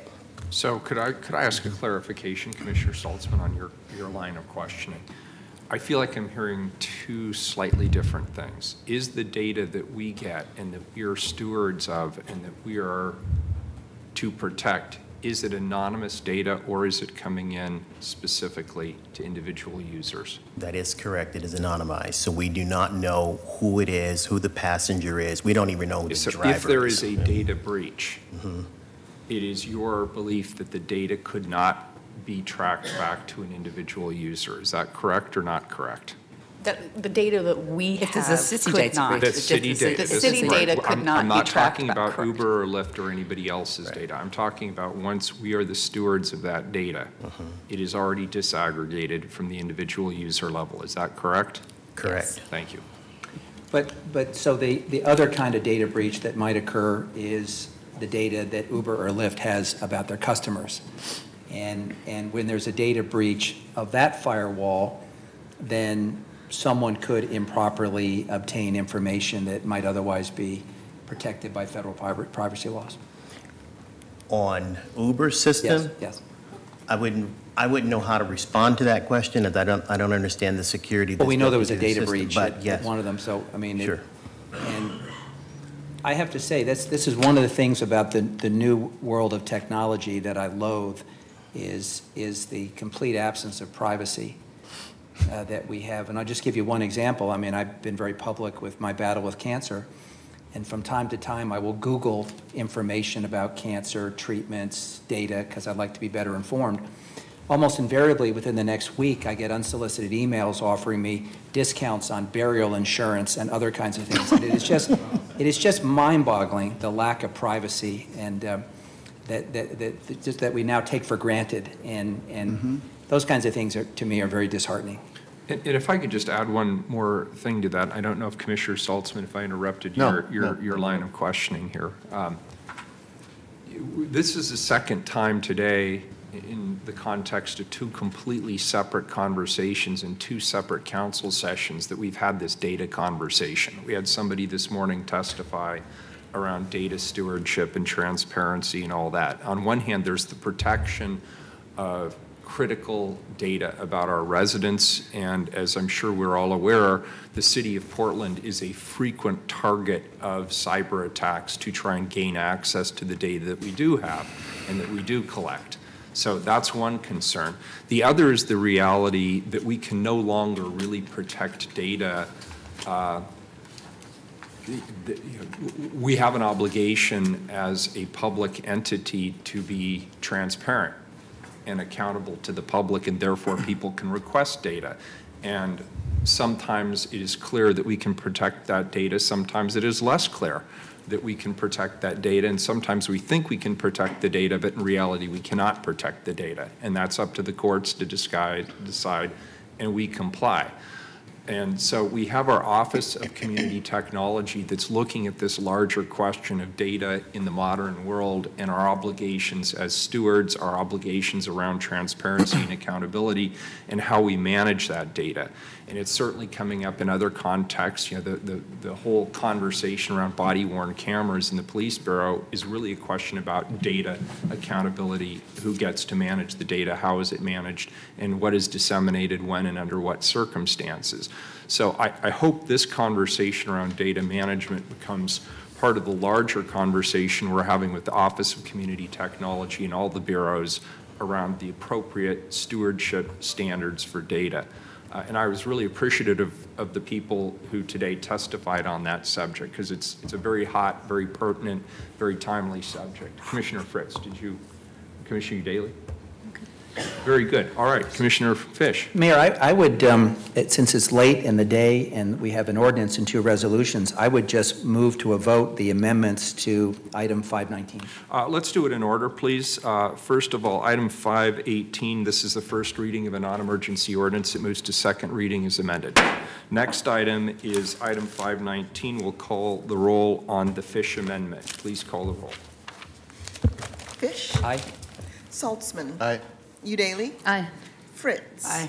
Wheeler? Aye, the amendment stands. Next item is the Fritz amendment to item 519. Fish? Aye. Saltzman? Aye. Udaly? Aye. Fritz? Aye. Wheeler? Aye, the amendment's adopted. Call the roll on the resolution as amended. 519, Fish?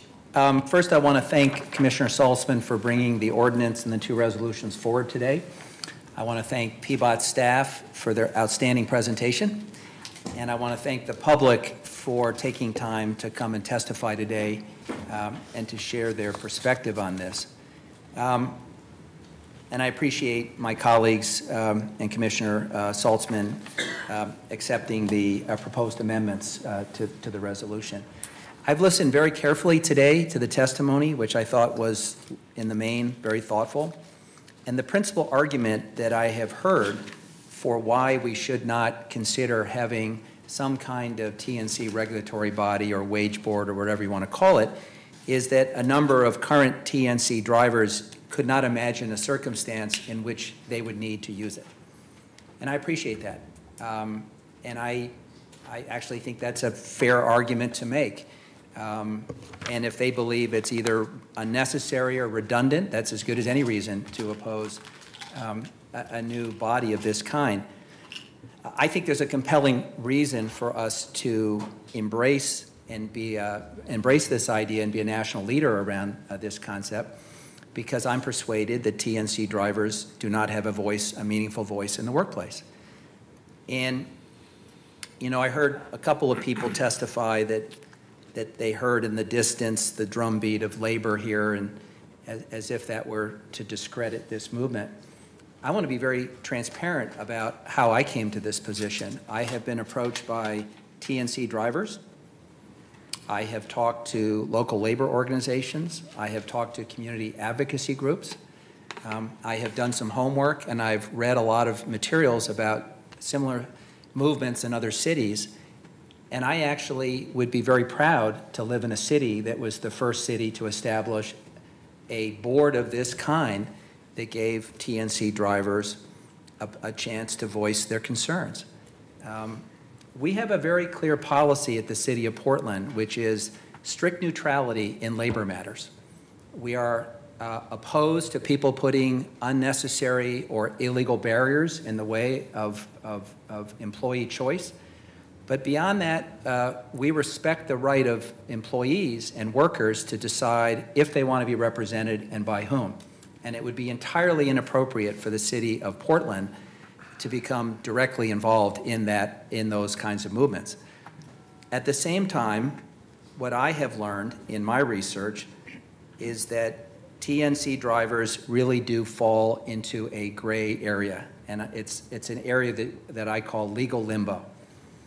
And if I were a TNC driver, I would be very frustrated by the fact that my status and other people's view of my status change depending on who I talk to. If I talk to the state labor commissioner, he's been persuaded that I'm probably an employee. If I talk to certain members of the legislature that were prepared to preempt our authority to regulate and to declare by fiat that TNC drivers were independent contractors, apparently they were persuaded otherwise. Most of us have a clear understanding of where we stand. And where we stand as either contract employees or employees triggers a whole host of rights and responsibilities.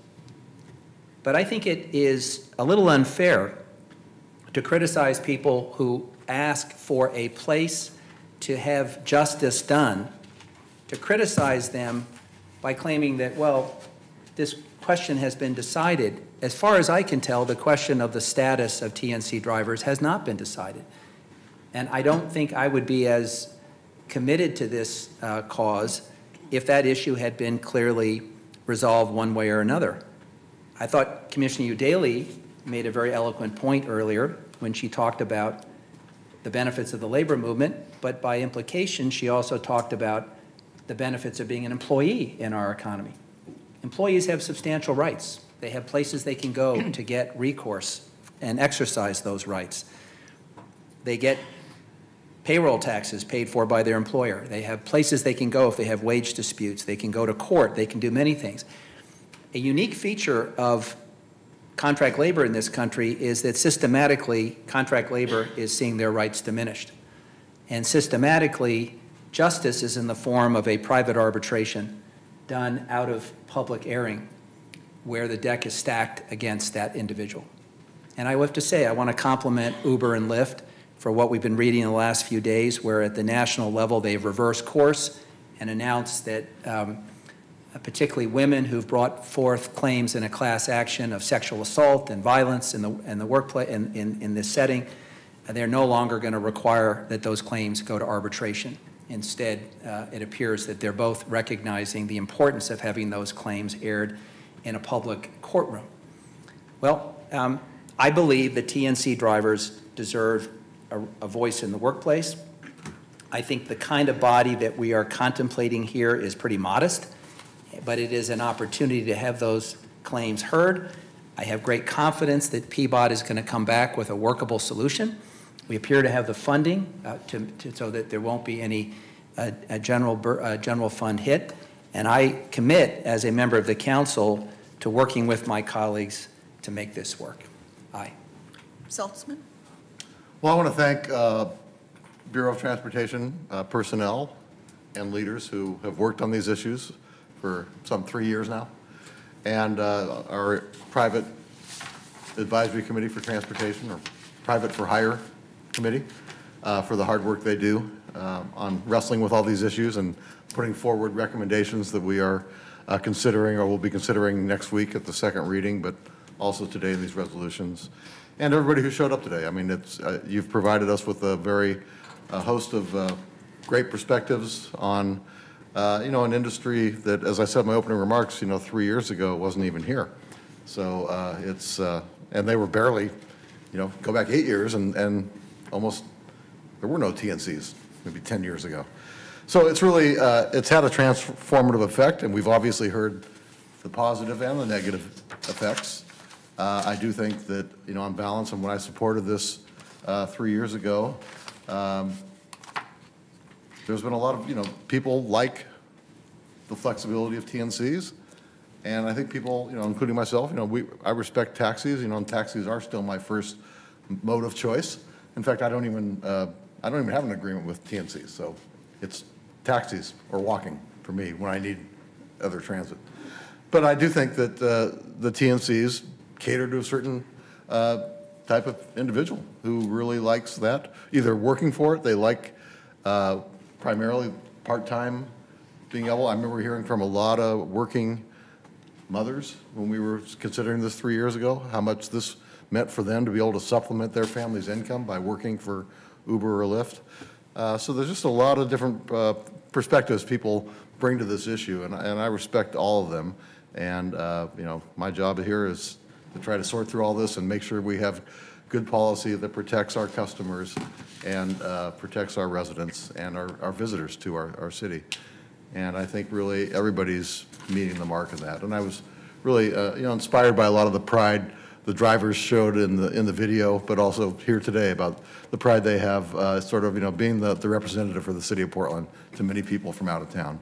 And so anyway, I'm just very proud of everybody, and I'm pleased to support the resolution.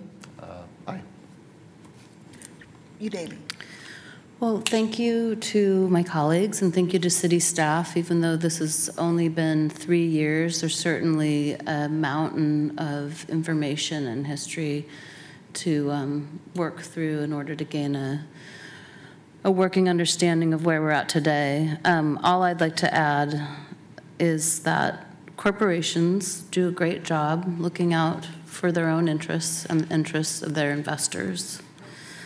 Workers, whether they are considered employees or independent contractors, have a right to organize and advocate for their rights.